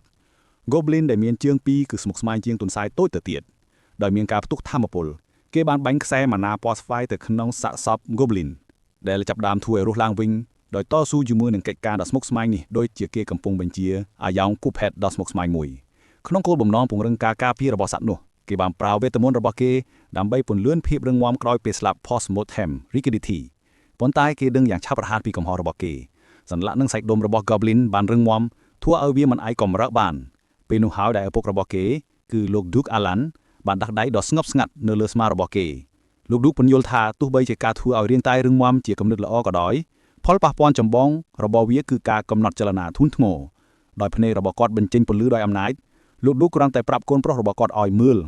គាត់បានបញ្ចេញថាមពលងងឹតដ៏ធំដែលវិលជុំវិញដែលគ្របដណ្ដប់ Goblin ទាំងមូលដែលអាចមើលដោយការតក់ស្លុតដល់កោសសរសើរប៉ុណ្ណោះ Goblin បានអណ្ដែតឡើងត្រូវបានធ្វើឲ្យរត់ឡើងវិញនិងបញ្ចេញថាមពលពណ៌ស្វាយដ៏ខ្លាំងក្លាលោក Duke ចាប់ផ្ដើមមេរៀនរបស់គាត់ដោយពន្យល់ថាទ្រូងឆាំងជំនីត្រូវបានបំរុងទុកដើម្បីការពារសរីរាង្គខាងក្នុងទោះយ៉ាងណាក៏មិនចាំបាច់ការពារសរីរាង្គរបស់នឹងស្លាប់ដែរនៅពេលគាត់និយាយវេទមន្តរបស់គាត់បានរៀបចំឆ្អឹងរបស់ Goblin ឡើងវិញយ៉ាងខ្លាំង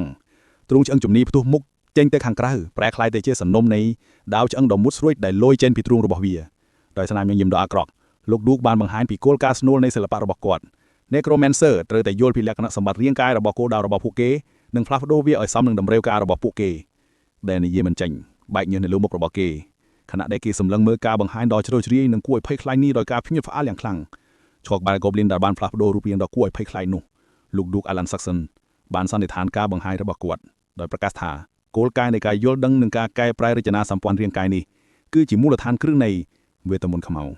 ឥទ្ធិពលយ៉ាងជ្រាលជ្រៅដែលងើយមើលទៅឪពុករបស់គាត់ដោយមានគោលបំណងថ្មីគាត់សូមឲ្យឪពុកគាត់បង្រៀនគាត់អំពីទស្សនវិជ្ជាស្នូលនិងផ្នត់គំនិតរបស់ប៉ោមវេទមន្តខ្មៅស្នាមញញឹមពេញចិត្តបានលេចឡើងលើផ្ទៃមុខរបស់លោកអញ្ញាដោយពេញចិត្តនឹងសំណើដ៏ឆ្លៀវវៃរបស់កូនប្រុសគាត់លោកបានសួរដេវថាតើវាជាការពិតដែលគាត់កំពុងស្វែងរកមែនឬលោកអញ្ញាលុតជង្គង់ចុះដើម្បីសម្លឹងមើលកូនប្រុសរបស់គាត់ត្រង់ភ្នែកហើយបានបង្ហាញគោលការណ៍កណ្ដាលនៃជំនឿរបស់ពួកគេដោយថ្លែងថាសេចក្តីពិតតែងតែមាននៅក្នុងសេចក្តីស្លាប់លោកពន្យល់ថាដើម្បីឈានដល់សេចក្តីពិតនេះពួកគេត្រូវតែយល់អំពីទម្ងន់នៃជីវិតជាមុនសិន ពាក្យទាំងនេះបានបង្កឲ្យមានការនឹកឃើញយ៉ាងរស់រវើកដល់ Dale គាត់បានក្លាយជាហាន់សុងម្ដងទៀតដែលជាវីរបុរសនៅលើសមរភូមិពោពេញដោយភ្លើងនិងសាកសពបុរសម្នាក់បានលុតជង្គង់នៅពីមុខគាត់អង្វរសុំអាយុជីវិតដោយមិនអើពើនឹងការអង្វរនោះហាន់សុងបានលើកដាវប្រឡាក់ឈាមរបស់គាត់ហើយបានកាប់បុរសនោះដោយឥតមេត្តាខណៈដែលបុរសនោះកំពុងស្រែកការចងចាំដ៏តក់ស្លុតនោះបានបំផ្លាញភាពស្ងប់ស្ងាត់របស់ Dale ត្រឡប់មកបច្ចុប្បន្នឪពុករបស់គាត់បានហៅឈ្មោះគាត់ដោយក្តីបារម្ភលោកអុកញ៉ាបានសួរថាតើគាត់មិនអីទេដោយសង្កល់ឃើញថាគាត់មើលទៅមិនស្រួលភ្លាម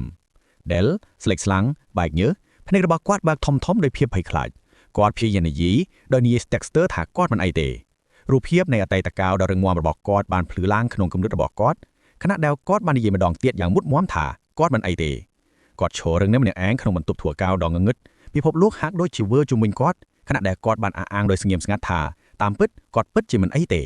ខណៈពេលដែលការវឹកហាត់វេទមន្តប្រចាំថ្ងៃរបស់ Dale ជាមួយឪពុករបស់គាត់បានរីកចម្រើនដំណឹងដែលថាអុកញ៉ា Alan Saxon បានចាប់ផ្ដើមបង្រៀនកូនប្រុសរបស់គាត់នៅសិល្បៈងងឹតបានរីករាលដាលពីពេញចក្រភពការបំពេញសមត្ថដ៏ពិសិដ្ឋរបស់លោកអុកញ៉ាចំពោះភរិយាបានបង្កឲ្យមានការភ្ញាក់ផ្អើលយ៉ាងខ្លាំងក្នុងចំណោមពួកអភិជ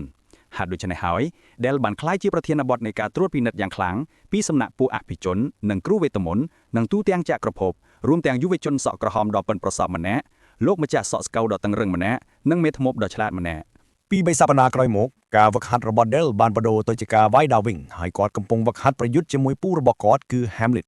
សំឡេងប៉ាក់ទង្គិចនៃដាវឈើរបស់ពួកគេបានបន្លឺឡើងខណៈដែលពួកគេចូលរួមក្នុងការវាយគ្នាដ៏លឿន แฮมลิตได้ជាម្ចាស់ดาวដ៏មានបទពិសោធន៍បានរៀបរៀងការវាយប្រហាររបស់ដេលយ៉ាងងាយស្រួលដោយស្នាមញញឹមប្រកបដោយទំនុកចិត្ត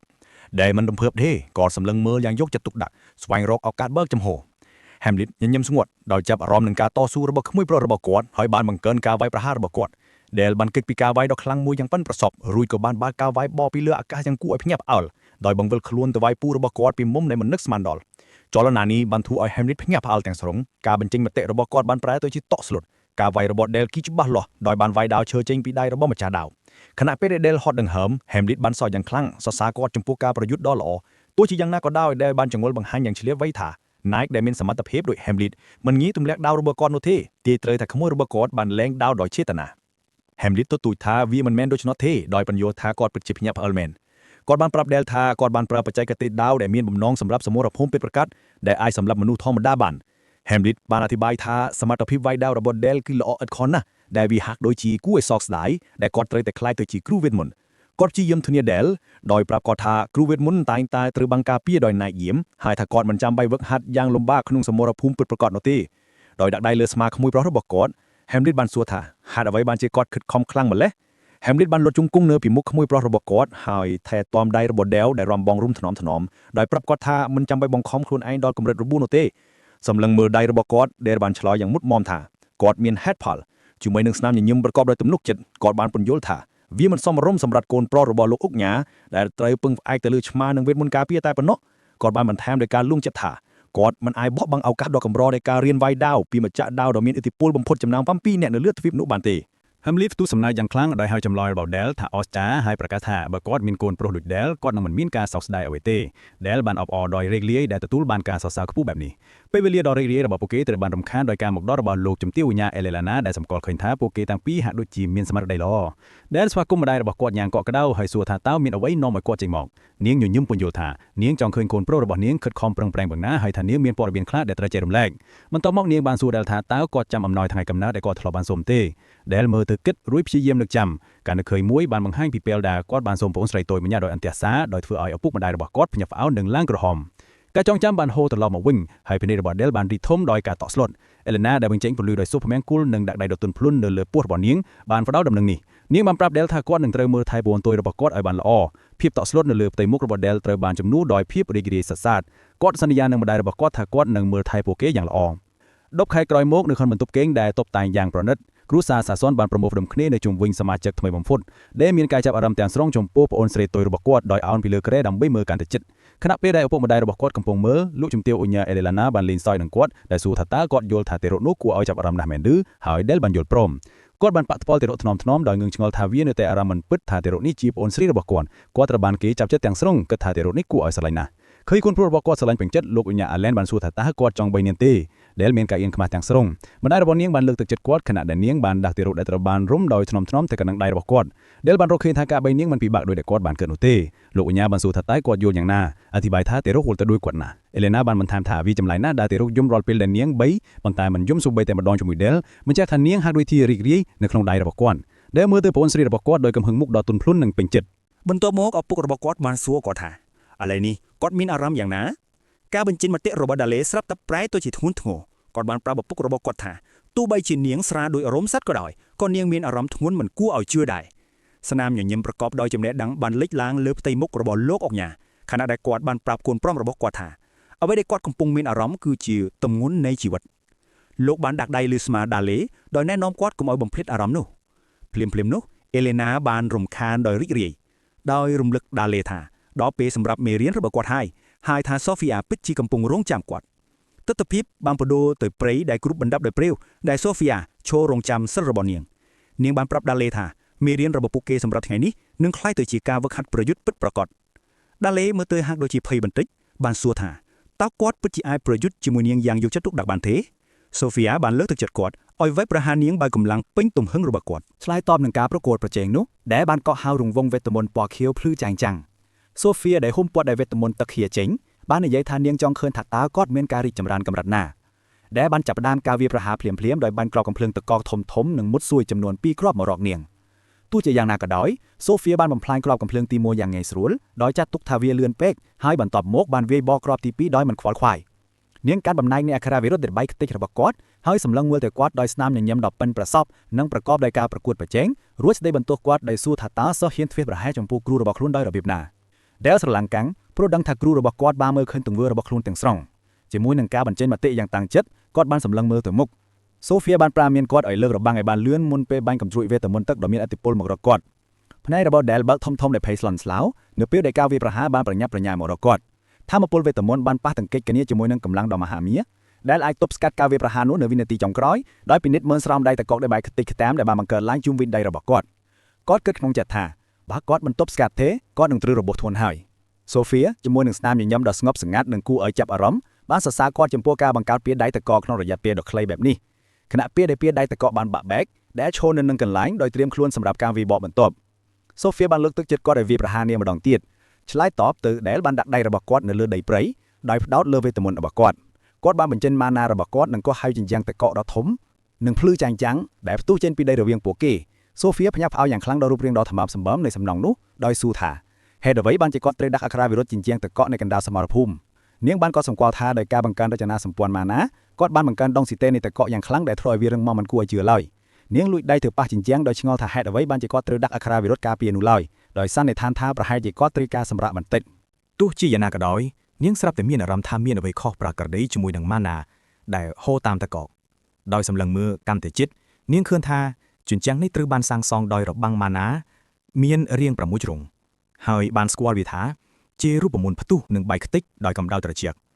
់ពីខាងក្រោយជញ្ជាំងដែលជាមួយនឹងការផ្ដោតអារម្មណ៍យ៉ាងខ្លាំងបានបញ្ជាតែមួយម៉ាត់គាត់បានប្រាប់ជញ្ជាំងឲ្យផ្ទុះសំណង់ទាំងមូលបានផ្ទុះឡើងនៅក្នុងពន្លឺពណ៌ខៀវដ៏ភ្លឺចែងចាំងសូហ្វៀត្រូវបានចាប់បានដោយភាពភ្ញាក់ផ្អើលទាំងស្រុងផ្ទៃមុខរបស់នាងបង្ហាញពីភាពតក់ស្លុតសុទ្ធសាធខណៈដែលការផ្ទុះបានគ្រប់ដណ្ដប់នាងនៅពេលដែលផ្សែងបានស្រក់ចុះដែលឈរនៅកណ្ដាលគំនរបាក់បែកគាត់មានអារម្មណ៍ថាបានទទួលជ័យជំនះហើយបានរៀបរាប់អំពីអក្សរវិរុទ្ធដ៏ស្មុគស្មាញដែលគាត់ទើបតែបានប្រើគាត់បានបង្រួមជញ្ជាំងតកពង្រឹងម៉ូលេគុលមុនពេលបង្ហាប់ពួកវាដោយប្រែវាទៅជាក្របបែកដ៏មានឥទ្ធិពលគាត់គិតថាវាពិបាកសម្រាប់គ្រូរបស់គាត់នឹងការគេចផុតទោះជាយ៉ាងណានៅពេលដែលអោតបានស្រក់ចុះដែលពីភាពជឿជាក់បានប្រែក្លាយទៅជាការភ័យខ្លាចគាត់ឃើញរូបដែលហាក់ដូចជាសូហ្វៀត្រូវបានបង្កក់ទាំងស្រុងគាត់ហៅឈ្មោះនាងដោយភ័យស្លន់ស្លោប៉ុន្តែសូហ្វៀពិតប្រាកដបានបង្ហាញតួក្បែររូបសំណាកតកដោយសួរថាតើគាត់បានហៅនាងឬអត់ដែលភ្ញាក់ផ្អើលព្រោះដឹងថារូបដែលកកនោះគឺជារូបភាពបំភាន់សូហ្វៀបានបំបត្តិរូបភាពខ្លែងខាយនោះនិងស្រសាពីបច្ចេកទេសរបស់ដែលនាងបានប៉ះស្នាមរបួសតូចមួយនៅលើថ្ពាល់របស់នាងដែលធ្វើឲ្យនាងងឿងឆ្ងល់ថាតើគ្រូវេទមន្តរង្វង់ទី1អាចធ្វើឲ្យញាក់ចាស់ទុំនៃប៉មវេទមន្តរងរបួសបានយ៉ាងណាដែលបានសុំទោសដោយទន្ទឹងថាគាត់មិនដែលមានចេតនាធ្វើឲ្យនាងឈឺចាប់គួរឲ្យភ្ញាក់ផ្អើលសូហ្វៀបានប្រាប់គាត់ថានាងអរគុណសម្រាប់ស្នាមរបួសនេះនាងពន្យល់ថាវាមានន័យថាគាត់ទុកចិត្តនាងគ្រប់គ្រាន់ដើម្បីប្រើកម្លាំងពេញទំហឹងរបស់គាត់ហើយនឹងនាមជាគ្រូរបស់គាត់វាធ្វើឲ្យនាងមានមោទកភាពយ៉ាងខ្លាំងនាងបាននឹងអល់សក់របស់នាងដោយក្តីស្រឡាញ់សួរថាតើគាត់បានរកឃើញអក្សរវិរុទ្ធបែបនេះដោយរបៀបណាដែលញញឹមដោយរីករាយបានឆ្លើយថាគឺដោយសារអ្វីៗគ្រប់យ៉ាងដែលនាងបានបង្រៀនគាត់សូហ្វៀសម្លឹងមើលគាត់ដោយស្នាមញញឹមដ៏កក់ក្ដៅក្រោយមកសូហ្វៀបានរាយការណ៍ទៅអុកញ៉ាអាឡានសាសុនគាត់បានចាប់អារម្មណ៍ភ្លាមៗចំពោះស្នាមរបួសនៅលើថ្ពាល់អាបិតនាងសូហ្វៀពន្យល់ថានាងធ្វេសប្រហែសខណៈពេលកំពុងបង្រៀនដែលទទួលស្គាល់ថាអក្សរវិរុទ្ធរបស់គាត់ពិតជាមុតស្រួចមិនធម្មតាលោកអុកញ៉ាមើលទៅបារម្ភដោយប្រាប់សូហ្វៀថាគាត់ចម្ពាក់គុណនាងសូហ្វៀបានបដិសេធការព្រួយបារម្ភរបស់គាត់ដោយថ្លែងថាការបង្រៀនសិស្សដែលមានទេពកោសល្យដូចជាគាត់គឺជាសេចក្តីរីករាយបន្ទាប់មកលោកអុកញ៉ាបាននិយាយថាគាត់មានសំណូមពរមួយទៀតការបញ្ចេញមតិរបស់គាត់បានប្រែទៅជាធ្ងន់ធ្ងរគាត់បានប្រាប់នាងថាពួកគេបានទទួលរបាយការណ៍អំពីអកដែលបានឆ្លងកាត់ជួរភ្នំចូលទៅក្នុងទឹកដីរបស់ពួកគេខណៈពេលដែលវាជាការគំរាមកំហែងតូចតាចគាត់បានបង្ហាញពីចេតនាពិតរបស់គាត់គ្រោងនឹងបញ្ជូនដែលចូលទៅក្នុងសមរភូមិនេះដំណឹងនេះបានធ្វើឲ្យសូហ្វៀតក់ស្លុតដែលបានតវ៉ាភ្លាមៗថាដែលមិនទាន់ត្រៀមខ្លួនសម្រាប់សមរភូមិពិតប្រាកដអុកញ៉ាអាឡានសាសុនបានបដិសេធការព្រួយបារម្ភរបស់សូហ្វៀដោយពន្យល់ថាដែលនឹងមិនស្ថិតនៅជួរមុខអូរ៉ាងងឹតដ៏មានឥទ្ធិពលមួយបានឆាបឆាកនៅជុំវិញគាត់នៅពេលដែលគាត់ប្រកាសថាការការពារទឹកដីគឺជាកាតព្វកិច្ចដែលត្រកូលសាសុនបានស្បត់ហើយក្នុងនាមជាអ្នកស្នងមរតកដែលត្រូវតែទទួលខុសត្រូវនោះឃើញការតាំងចិត្តរបស់គាត់សូហ្វៀបានសួរថាតើគាត់ត្រូវការឲ្យនាងធ្វើអ្វីអាកប្បកិរិយារបស់លោកអុកញ៉ាបានបន្ទន់គាត់បានបង្ហាញផែនការរបស់គាត់នឹងប្រគល់វត្ថុបុរាណដ៏មានឥទ្ធិពលមួយពីបណ្ដុំរបស់គ្រួសាររបស់ពួកគេ ហើយស្នើសុំឲ្យសូហ្វៀណែនាំកូនប្រុសរបស់គាត់រហូតដល់គាត់រៀនគ្រប់គ្រងធម្មពលដ៏មហិមារបស់វា វត្ថុបុរាណគឺជាវត្ថុដែលត្រូវបានបញ្ចូលដោយធម្មពលដ៏អស្ចារ្យនិងមានឆន្ទៈផ្ទាល់ខ្លួនវត្ថុទាំងនោះទាមទារការបង់ថ្លៃណាមួយពីម៉ាណាឬកម្លាំងជីវិតរបស់អ្នកប្រើប្រាស់វត្ថុបុរាណកាន់តែខ្លាំងវាកាន់តែគ្រោះថ្នាក់ហើយការកាន់កាប់វត្ថុមួយអាចបណ្ដាលឲ្យស្លាប់បានទស្សនវិជ្ជាបានបដូរទៅដែលឪពុករបស់គាត់និងសូហ្វៀកំពុងដើរចុះតាមច្រករបៀងដ៏ធំមួយលោកអុកញ៉ាបានថ្លែងថាត្រកូលសាសុនបានស្ទាត់ជំនាញក្នុងការដោះស្រាយវត្ថុដ៏មានឥទ្ធិពលបែបនេះតាំងពីយូរយ៉ាវណាស់មកហើយនៅពេលដែលពួកគេមកដល់ឃ្លាំងផ្ទុកវត្ថុបុរាណរបស់គ្រួសារគាត់បានងាកទៅរកកូនប្រុសរបស់គាត់ដោយប្រាប់ជាផ្លូវការថាក្នុងនាមជាអ្នកស្នងមរតកគាត់ត្រូវតែត្រៀមខ្លួនសម្រាប់សមរភូមិដែលភ្ញាក់ផៅដំបូងប៉ុន្តែការភ្ញាក់ផ្អើលរបស់គាត់បានប្រែទៅជាភាពរីករាយយ៉ាងឆាប់រហ័សមុនពេលពួកគេចូលលោកអុកញ៉ាបានបន្ថែមលក្ខខណ្ឌមួយទី1ដែលត្រូវតែរៀនគ្រប់គ្រងធម៌ពលនៃភាពងងឹតដែលគ្រួសាររបស់ពួកគេប្រើគាត់បានបើកទ្វារបង្ហាញបន្ទប់ដ៏ធំទូលាយដែលពោពេញទៅដោយវត្ថុបុរាណរាប់មិនអស់ដែលស្រឡំកាំងដោយភាពអស្ចារ្យលោកអុកញ៉ាបានបង្ហាញវត្ថុបុរាណស្ដេចអារ៉ាដែលដូនតារបស់ពួកគេបានគ្រប់គ្រងតាំងពីពេលដែលពួកគេដណ្ដើមបានអាណាចក្ររបស់ស្ដេចអារ៉ាគាត់បានព្រមានកូនប្រុសរបស់គាត់មិនឲ្យប្រៀបធៀបវត្ថុទាំងនោះទៅនឹងវត្ថុបុរាណធម្មតាឡើយហើយដែលអាចមានអារម្មណ៍ថាមានម៉ាណាដ៏ខ្លាំងដែលបញ្ចេញចេញពីវត្ថុនីមួយៗលោកអុកញ៉ាបានបញ្ជាក់ថាពួកវាទាំងអស់សុទ្ធតែមានគ្រោះថ្នាក់ខ្លាំងណាស់ហើយបានព្រមានដែលយ៉ាងតឹងរឹងមិនឲ្យប៉ះអ្វីទាំងអស់រហូតដល់គាត់រៀនគ្រប់គ្រងពួកវាទោះជាយ៉ាងណាក៏ដោយនៅពេលដែលគាត់បានផ្ដោតកែព្រមាននេះគាត់និងសូហ្វៀបានដឹងថាដែលលេងនៅជាមួយពួកគេទៀតហើយលោកអុកញ៉ាបានងាកទៅរកភាពភ័យស្លន់ប្រៅគ្រាន់តែឃើញថាកូនប្រុសរបស់គាត់បានដើរចូលទៅក្នុងឃ្លាំងផ្ទុកវត្ថុបុរាណរួចហើយស៊ូយ៉ាងអន្ទះសារថាគាត់អាចទៅណាមួយសន្ទុះមុនដែលបានដើរលេងនៅក្នុងឃ្លាំងផ្ទុកវត្ថុបុរាណរួចហើយស្វែងរកវត្ថុដែលសមរម្យ វត្ថុបុរាណងងឹតតែមានវិញ្ញាណទាំងនោះបានស្រែកហៅដែល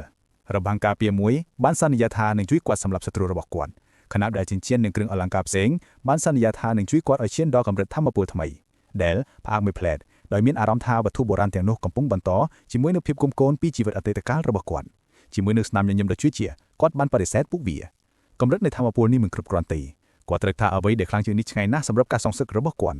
បន្ទាប់មកគាត់បានចាប់អារម្មណ៍ទៅលើអាវផាយមួយគម្របងងឹតមួយដែលដាក់នៅលើទូដាក់តាំងគាត់ស្គាល់វាថាជាអាវផាយស្រមោលដែលជាវត្ថុបុរាណកម្រិតកំពូលដែលប្រើដោយអញ្ញាបឺដានៃកងទ័ពស្ដេចអារ៉ាវាមានសមត្ថភាពដ៏គួរឲ្យភ័យខ្លាចក្នុងកំពុងការផ្ដល់រូបរាងដ៏ស្រមោលដែលធ្វើឲ្យអ្នកកាន់វាជាគូប្រជែងដ៏លំបាកដែលក៏មានគិតអ្វីច្រើនដែលបានសម្រេចចិត្តយកវាមកស្លៀកនៅពេលដែលគាត់ទើបតែពាក់លាស្មាឪពុករបស់គាត់និងសូហ្វៀបានរកឃើញគាត់ដោយស្រែកហៅឈ្មោះរបស់គាត់ដោយភាពតក់ស្លុតប៉ុន្តែវាហ៊ូពេទៅហើយសរសៃងងឹតបានផ្ទុះចេញពីអាវផាយរុំពពាត់ដែលគាត់ត្រូវបានទាញចូលទៅក្នុងចន្លោះទូទេងងឹតមួយដែលជាកន្លែងដែលសំឡេងដ៏មានឥទ្ធិពលមួយបានបន្តដែលស្រែកម្ដងហើយម្ដងទៀតថាវាឃ្លាននេះមិនមែនជាស្រមោលធម្មតាទេអ្នកកាន់មុនរបស់វាអាចបញ្ជាភាពងងឹតជាអង្គភាពមានជីវិតដើម្បីគ្រប់គ្រងវាអ្នកកាន់ថ្មីត្រូវតែបង្ខំសត្វស្រមោលដែលនៅខាងក្នុងឲ្យចុះចូលទាំងស្រុងដឹងអំពីការពិតនេះដែលប្រឈមមុខនឹងបញ្ហាប្រឈមដែលស្នាមញញឹមយ៉ាងម៉ឺងម៉ាន់ជាការឆ្លើយតបសត្វចម្លែកនៃភាពងងឹតសុទ្ធសាធបានចុះមកលើគាត់ដើម្បីចាប់ផ្ដើមការសាកល្បងនៃឆន្ទៈនៅពេលដែលសត្វចម្លែកស្រមោលដ៏ធំសម្បើមបានចុះមកដែលបានផ្ដោតទៅលើឆន្ទៈរបស់គាត់នៅខាងក្រៅចន្លោះទូទេនគរញ៉ាអាឡែននិងសូហ្វៀមើលឃើញថាអាវផាយស្រមោលបានរំពាត់ដែលទាំងស្រុងដែលបង្កើតជាស្វែដ៏ធំសម្បើមនៃភាពងងឹតសុទ្ធសាធពេលវេលាបានកន្លងផុតទៅហើយភាពព្រួយបារម្ភរបស់លោកកញ្ញាកាន់តែខ្លាំងឡើងក៏បញ្យល់ទៅសូហ្វៀថាបើការសាកល្បងបន្តដែលនឹងបាត់បង់ស្មារតីនឹងត្រូវសត្វស្រមោលលេខត្របាក់សូហ្វៀតក់ស្លុតបានសួរថាតើពួកគេអាចធ្វើអ្វីបានលោកកញ្ញាប្រកាសថាពួកគេនឹងត្រូវទាញដែលជិនដោយបង្ខំទោះជាយ៉ាងណាក៏ដោយនៅពេលដែលគាត់ហៀបនឹងអន្តរាគមស្វែងងឹតបានញ័រយ៉ាងខ្លាំងជាមួយនឹងការផ្ទុះដ៏ខ្លាំងក្លាស្រមោលបានអូលាយបាត់ដោយបង្ហាញដែលឈរនៅចំកណ្ដាលមិនមានគ្រោះថ្នាក់អ្វីឡើយឥឡូវនេះគាត់កំពុងពាក់អាវផាយបុរាណគាត់ចេញពីភាពងងឹតដោយស្ងប់ស្ងាត់ហើយឆ្លើយតបនឹងការហៅរបស់ឪពុកគាត់សូហ្វៀប្រញាប់ទៅខាងគាត់ដោយសួរដោយក្តីបារម្ភថាតើគាត់មិនអីទេដែលធានានឹងថាគាត់មិនអីទេដោយបន្ថែមជាមួយនឹងស្នាមញញឹមដ៏រីករាយថាការសាក់លបងនោះបានត្រឹមតែធ្វើឲ្យរមាស់បន្តិចប៉ុណ្ណោះកាយវិការដ៏ធម្មតារបស់គាត់បានធ្វើឲ្យសូហ្វៀភ្ញាក់ផ្អើលនាងមិនអាចយល់បានថាហេតុអ្វីបានជាគាត់មិនមានគ្រោះថ្នាក់អ្វីសោះនាងឆ្ងល់ថាតើក្មេងម្នាក់អាចទ្រាំទ្រនឹងសម្ពាធផ្លូវចិត្តនៃការទប់ទល់វត្ថុបុរាណដ៏អាក្រក់បែបនេះដោយរបៀបណាបន្ទាប់ពីបានគ្រប់គ្រងវត្ថុបុរាណរបស់ស្ដេចអារ៉ាដំបងរបស់គាត់ដែលបានងាកទៅរកឪពុករបស់គាត់ជាមួយនឹងការបញ្ចេញមមិត្តដ៏ភ្លឺស្វាងនិងគ្មានកំហុសគាត់សួរថាតើគាត់អាចសាកល្បងវត្ថុបុរាណផ្សេងទៀតបានដែរឬទេសំណើដ៏មិនសមហេតុផលនេះបានធ្វើឲ្យទាំងលោកអុកញ៉ានិងសូហ្វីនិយាយអ្វីមិនចេញបន្ទាប់ពីដកដង្ហើមធំលោកអុកញ៉ាបានអនុញ្ញាតដោយស្ទាក់ស្ទើរដែលរីករាយណាស់បានអរគុណគាត់ហើយប្រញាប់ប្រញាល់បន្តការរុករករបស់គាត់ ដែលជាដំណើរការដែលនឹងចំណាយពេលពេញមួយថ្ងៃទាំងយប់ប្រហែលថ្ងៃក្រោយមកនៅទីលានវឹកហាត់របស់គ្រួសារអុកញ៉ា Hamlet សម្លឹងមើលក្មួយប្រុសរបស់គាត់ដែលកែភ្ញាក់ផ្អើលនឹងព្រួយបារម្ភដែលសួរថាតើវត្ថុបុរាណដ៏ល្បីល្បាញដែលពាក់ពិតជាអភ័យស្រមោលមែនឬដែលបញ្ជាក់ដោយរីករាយថាវាគឺជាអភ័យស្រមោលមែន Hamlet នៅតែបារម្ភរំលឹកគាត់ថាគេនិយាយថាវត្ថុបុរាណនេះពិបាកគ្រប់គ្រងមិនគួរជឿដែលបដិសេធការព្រួយបារម្ភរបស់ពូរបស់គាត់ដោយធម្មតាបន្តថាក្រៅពីអារម្មណ៍រមាស់បន្តិចបន្តួចគ្មានអ្វីខុសប្រក្រតីទេបន្ទាប់មកដែលបានផ្ដល់ការពន្យល់ដ៏គួរឲ្យអស់សំណើចលើកឡើងថាប្រហែលជាអភ័យនេះនៅឯកោដើម្បីបង្ហាញស្រមោលតូចមួយដែលមានធ្មេញបានលេចចេញពីភាពងងឹតនៅជើងរបស់គាត់ដែលអះអាងថាអភ័យនេះជាប់នឹងគាត់ប្រហែលជាចំត្រឹមតែធ្វើមិត្តប៉ុណ្ណោះ Hamlet ផ្ទុះសំណើចយ៉ាងខ្លាំងចំពោះគំនិតដ៏មានសមហេតុផលនេះដោយប្រាប់ក្មួយប្រុសរបស់គាត់ថាគាត់មានចិត្តសប្បុរសពេកហើយនៅពេលដែលគាត់សើចសត្វស្រមោលហាក់ដូចជាបញ្ចេញសំឡេងស្រែកដោយក្តីខឹងសម្បារជាមួយនឹងស្នាមញញឹមដ៏មានមោទកភាពដែលបានអល់ពុនពូរបស់គាត់ចំពោះការសរសើរបន្ទាប់មកក៏បានជន់ក្បាលសត្វស្រមោលនោះដោយមិនខ្វល់ខ្វាយ បន្ទាប់ពីដោះស្រាយបញ្ហាហើយដែលបានប្រាប់ពូរបស់គាត់ថាគាត់មានសំណុំពរមួយការប្រកួតដាវពិតប្រាកដជាការវឹកហាត់ប្រយុទ្ធដែលជាសំណើដែលធ្វើឲ្យ Hamlet ភ្ញាក់ផ្អើលការភ្ញាក់ផ្អើលរបស់ម្ចាស់ដាវបានប្រែក្លាយទៅជាភាពរីករាយយ៉ាងឆាប់រហ័សគាត់បានយល់ព្រមយ៉ាងអន្ទះសាររាងកាយរបស់គាត់ពោពេញដោយអូរ៉ាពណ៌ខៀវដ៏មានឥទ្ធិពលប្រឈមមុខនឹងអូរ៉ាដ៏ធំសម្បើមរបស់ម្ចាស់ដាវដ៏មានឥទ្ធិពលបំផុតម្នាក់ក្នុងចំណោម5ទីអ្នកនៅលើទ្វីបការបញ្ចេញមតិរបស់ Del កាន់តែមើងម៉ាត់គាត់សួរក្នុងចិត្តថាតើពូរបស់គាត់ពិតជាមានន័យថានឹងបន្ធូរបន្ថយគាត់មែនឬអត់ដោយដឹងថាចំនួនរបស់ Knight គឺត្រូវប្រយុទ្ធដោយស្មោះត្រង់ជានិច្ចទោះជាយ៉ាងណាក៏ដោយគាត់មានផែនការលាក់កំបាំងនៅពេលដែលស្រមោលចេញពីដីគាត់បានបង្ហាញគោលដៅពិតរបស់គាត់ការប្រកួតនេះគឺជាឱកាសដើម្បីវឹកហាត់ប្រាអាវផាយស្រមោលក្នុងការប្រយុទ្ធពិតប្រាកដថាមពលនៃអាវុធដែលគាត់អាចបង្កត់ចេញពីសត្វស្រមោលរបស់វានឹងកំណត់ពីតម្លៃពិតនៃវត្ថុបុរាណនេះដែលធ្វើឲ្យសមរភូមិនេះជាការសាកល្បងចាំបាច់ជាមួយនឹងផែនការរបស់គាត់ដែលបានកំណត់ដែលបានបញ្ចេញការវាយលុកដំបងរបស់គាត់គឺការវាយលុកដាវស្រមោលដោយបាញ់គ្រាប់ផ្លោងងងឹតមុតស្រួចជាច្រើនទៅរកពូរបស់គាត់ជាការឆ្លើយតប Hamlet ក្រាន់តែក្រវីដាវដ៏ធំរបស់គាត់ក្នុងធ្នូដ៏មានឥទ្ធិពលតែមួយដោយបំផ្លាញការវាយលុកដោយកម្លាំងសុទ្ធសាធដែលអាចមើលឃើញតែប៉ុណ្ណោះភ្ញាក់ផ្អើលនឹងតក់ស្លុតចំពោះធម្មពលដ៏អស្ចារ្យរបស់ពូរបស់គាត់ដោយដឹងថាគាត់បានបំផ្លាញការវាយលុកវេទមន្តដោយកម្លាំងកាយតែម្នាក់ឯង Hamlet ចាប់អារម្មណ៍បានបញ្ចេញសម្លោយ៉ាងខ្លាំងសរសើរការវាយលុកដ៏ល្អឥតខ្ចោះនោះបន្ទាប់មកគាត់បានប្រកាសថាដល់វេនរបស់គាត់ហើយក៏ប្រញាប់ទៅមុខដោយល្បឿនមិនគួរឲ្យជឿ Dale បានគេចពីការវេយដំបងរបស់ពូរបស់គាត់យ៉ាងប៉ិនប្រសប់ហើយបានវេយបកភ្លាមដោយបញ្ជាស្រមោលពីអាវផាយរបស់គាត់ឲ្យលំពាត់ Hamlet ស្រមោលមុតស្រួចជាច្រើនបានផ្ទុះចេញពីដីដោយមានគោលបំណងចាប់ម្ចាស់ដាវនោះទោះជាយ៉ាងណាក៏ដោយ Hamlet មិនមានការភ័យខ្លាចឡើយគាត់យល់ថាការវេយប្រហារដោយការភ្ញាក់ផ្អើលនេះពិតជាគួរឲ្យចាប់អារម្មណ៍ហើយគ្រាន់តែចាប់យកស្នាមស្រមោលមួយដោយស្រោមដៃរបស់គាត់ដោយបញ្ឈប់វាដោយងាយស្រួល Dale តក់ស្លុតចំពោះកម្លាំងសុទ្ធសាធរបស់ពូរបស់គាត់បន្តមក Hamlet លោតយ៉ាងខ្ពស់យកដាវដ៏ធំរបស់គាត់ចុះមកនៅការវាយពីលើក្បាលដ៏បំភ្លេចបំផ្លាញ Dale ត្រូវបានបង្ខំឲ្យបង្កើតរបាំងស្រមោលដើម្បីទប់ស្កាត់ការវាយដ៏មានឥទ្ធិពលផលប៉ះពាល់គឺធំសម្បើមដោយបណ្ដាលឲ្យ Dale រអល់ថយក្រោយហើយធ្វើឲ្យទីលានហ្វឹកហាត់ប្រេះ Hamlet បានចោះចោតភ្ញាក់ផ្អើលដែលក្មួយប្រុសរបស់គាត់បានទប់ស្កាត់ការវាយប្រហារដែលអាចបំបែកដាវធម្មតាជាពីរ Dale ផ្ទុយទៅវិញបានដឹងពីភាពខកគ្នាយ៉ាងធំធេងនៃធម្មពលរវាងអាវុធធម្មតានិងវត្ថុបុរាណដែលគាត់កំពុងកាន់ឥឡូវនេះ Hamlet មានភាពសប្បាយរីករាយក៏បានឲ្យមានការវាយបកចំនួន10ដងទៀតហើយពួកគេទាំងពីរក៏បានប៉ះទង្គិចគ្នាជាថ្មីម្ដងទៀតដោយមើលពីខាងក្រៅផ្នែកផ្សេងទៀតបានខ្សឹបខ្សៀវដោយនឹងជឿពួកគេក៏សម្គាល់ថាគ្មាននរណាម្នាក់ក្នុងចំណោមពួកគេដែលធ្លាប់ទប់ទល់បានលើពី2ដងប្រឆាំងនឹងប្រធានក្រុមរបស់ពួកគេគឺ Hamlet នោះទេពួកគេមានអារម្មណ៍ថាមានគម្លាតដ៏លើសលប់នៃជំនាញរវាងពួកគេនិងលោកម្ចាស់ក្មេងប្រុស Dale ប៉ុន្មានថ្ងៃក្រោយមកនៅយប់នៃការចល័តទ័ពលោកជំទាវអុកញ៉ា Elena បានធ្វើការបំពងចុងក្រោយដើម្បីផ្លាស់ប្ដូរគំនិតកូនប្រុសរបស់គាត់នាងបានប្រាប់ Dale ថានាងនឹងនិយាយជាមួយឪពុករបស់គាត់ម្ដងទៀតទន្ទឹងថានាងមិនអាចអនុញ្ញាតឲ្យគាត់ទៅកន្លែងគ្រោះថ្នាក់បែបនេះបានឡើយ Dale ដែលឈរក្បែរនាងខណៈដែលនាងបីប្អូនស្រីរបស់នាងព្យាយាមធានាម្ដាយរបស់នាងដោយរំលឹកនាងថាឪពុករបស់គាត់និងពូ Hamlet នឹងនៅទីនោះដើម្បីការពារគាត់ Elena នៅតែបារម្ភយ៉ាងខ្លាំងការបញ្ចេញមុខចុងរបស់ Dale ប្រែទៅជាធ្ងន់ធ្ងរគាត់បានប្រាប់ម្ដាយរបស់គាត់ថាគាត់ត្រូវតែក្លាយទៅជាអ្នកខ្លាំងជាងនេះដើម្បីឲ្យថ្ងៃណាមួយគាត់អាចទ្រាំទ្រនឹងទម្ងន់នៃតំណែងជាអុកញ៉ាបានគាត់អមអល់ប្អូនស្រីដែលកំពុងដេករបស់គាត់ថ្នមបញ្យល់ថាពេលវេលាមកដល់គាត់នឹងត្រូវការកម្លាំងដើម្បីការពារនាងម្ដាយរបស់គាត់និងឪពុករបស់គាត់គាត់បានសន្និដ្ឋានថានោះហើយគឺជាហេតុផលដែលគាត់ត្រូវការពិសោធន៍នេះនៅពេលនេះ Dale សម្លឹងមើលម្ដាយរបស់គាត់ដោយភ្នែកដ៏ស្មោះត្រង់អង្វរឲ្យនាងអនុញ្ញាតឲ្យគាត់ក្លាយទៅជាអ្នកខ្លាំងគ្រប់គ្រាន់ដើម្បីការពារនាង Elena ដែលមានចិត្តទន់ភ្លន់ការព្រួយបារម្ភរបស់នាងប្រែទៅជាស្នាមញញឹមដ៏គួរឲ្យទ្របីនាងបានយល់ព្រមអនុញ្ញាតឲ្យគាត់ទៅជាមួយកំសឹងរបស់នាងបានប្រាប់កូនប្រុសរបស់គាត់ថាឲ្យទៅចុះ Dale ឡើងជិះសេរបស់គាត់និងសន្យាជាមួយម្ដាយរបស់គាត់ថានឹងត្រឡប់មកវិញឆាប់នេះនៅពេលព្រលឹមនៅមូលដ្ឋានយោធាបណ្ដោះអាសន្នកងទ័ពត្រូវបានប្រមូលផ្ដុំ แฮมลีดបានរាយការណ៍ទៅលោកអុកញ៉ាអាឡាន់សាសុងថាយោធាបរិបានរៀបចំរួចរាល់ហើយលោកអុកញ៉ាទទួលស្គាល់របាយការណ៍នោះរួចក៏ងាកទៅរកកូនប្រុសរបស់គាត់ដោយធ្វើឲ្យដាឡេភ្ញាក់ផ្អើលដោយប្រាប់គាត់ឲ្យចេញបញ្ជាឲ្យដើរជាជំនួសគាត់បញ្យល់ថាកងទ័ពទ័ពសេះខ្មៅដ៏មានមតកភាពរបស់ពួកគេនឹងក្លាយជារបស់ដាឡេដើម្បីបញ្ជាថ្ងៃណាមួយ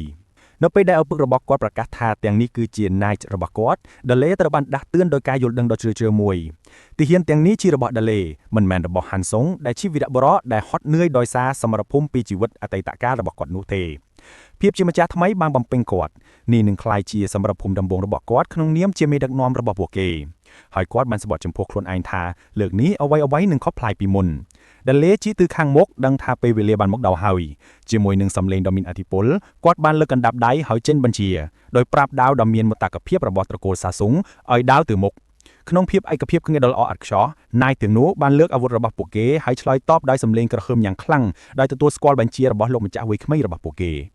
នៅពេលដែលកងទ័ពដើរកាត់ព្រៃព័ត៌មានលម្អិតនៃប្រតិបត្តិការត្រូវបានដាក់ចេញកម្លាំងនេះមានទ័ពសែម250នាក់ដែលគាំទ្រដោយអង្គភាពឆ្មារដូវវង្សវាដ៏ឆ្នើមគោលដៅរបស់ពួកគេគឺភូងអកប្រហែល 1000 នាក់ផែនការគឺត្រូវវាយលុកប្រអុំខមុនដោយឆ្លងកាត់ផ្នែកខាងក្រោមនៃទន្លេដែលហូរលឿននិងគ្រោះថ្នាក់ហើយចាប់ផ្ដើមការវាយឆ្មោកមេបញ្ជាការទទួលស្គាល់ថាមានតែមធ្យោបាយតែមួយគត់សម្រាប់បរិបទ250នាក់របស់ពួកគេដើម្បីឆ្លងកាត់ទន្លេដ៏ជ្រៅបែបនេះបានយ៉ាងលឿនព្រាមនោះសូហ្វៀបានលេចភ្លុតនៅពីមុខពួកគេវត្តមានរបស់នាងបានហុំផ្ដុំដោយព្រួញវេទទុនដ៏ទន់ភ្លន់នាងបានសូមឲ្យពួកគេដើរទៅខាងនៅផ្នែកមួយប្រកាសថានាងនឹងបង្កើតស្ពានទឹកកកឲ្យពួកគេដាឡេរីករាយខ្លាំងណាស់ដែលបានឃើញគ្រូរបស់គាត់រំជួលចិត្តដោយនាងបានជួយដល់ពួកគេពិសេសចំពោះទស្សនវិស័យនៃអវិហិង្សាជាមួយនឹងការបង្ហាញដ៏មានឥទ្ធិពលនៃវេទមន្តរបស់នាងសូហ្វៀបានបង្កក់ទឹកដែលហូរយ៉ាងលឿនបង្កើតជាស្ពានទឹកកកដ៏ធំនិងរឹងមាំនាងបានគ្រវាយទៅសំណងរបស់នាងប្រាប់ថាតបត្រូវដើរទៅកាន់ស្ពាននោះនៅពេលដែលលោកអុកញ៉ានិងដាឡេចាប់ផ្ដើមជីឆ្លងកាត់សូហ្វៀបានជូនពរឲ្យលោកទទួលបានជ័យជំនះលោកអុកញ៉ាបានសម្ដែងការដឹងគុណរបស់គាត់ដាឡេងាកទៅក្រោយទៅរកគ្រូរបស់គាត់និងប្រាប់នាងថាគាត់ទៅហើយសូហ្វៀមើលសិស្សវ័យក្មេងរបស់នាងជីទៅដោយស្ងៀមស្ងាត់បន្ទាប់ពីគាត់ទៅបាត់សូហ្វៀយល់ថាវាចម្លែកដែលទឹកភ្នែកហូរចេញពីភ្នែករបស់នាងជាមួយនឹងសញ្ញាដ៏គួរឲ្យស្រឡាញ់និងសោកសៅបន្តិចបន្តួចនាងជំនឿភ្លឹកថាតើសិស្សរបស់នាងធ្វើឲ្យនាងបារម្ភយ៉ាងណាខ្លះ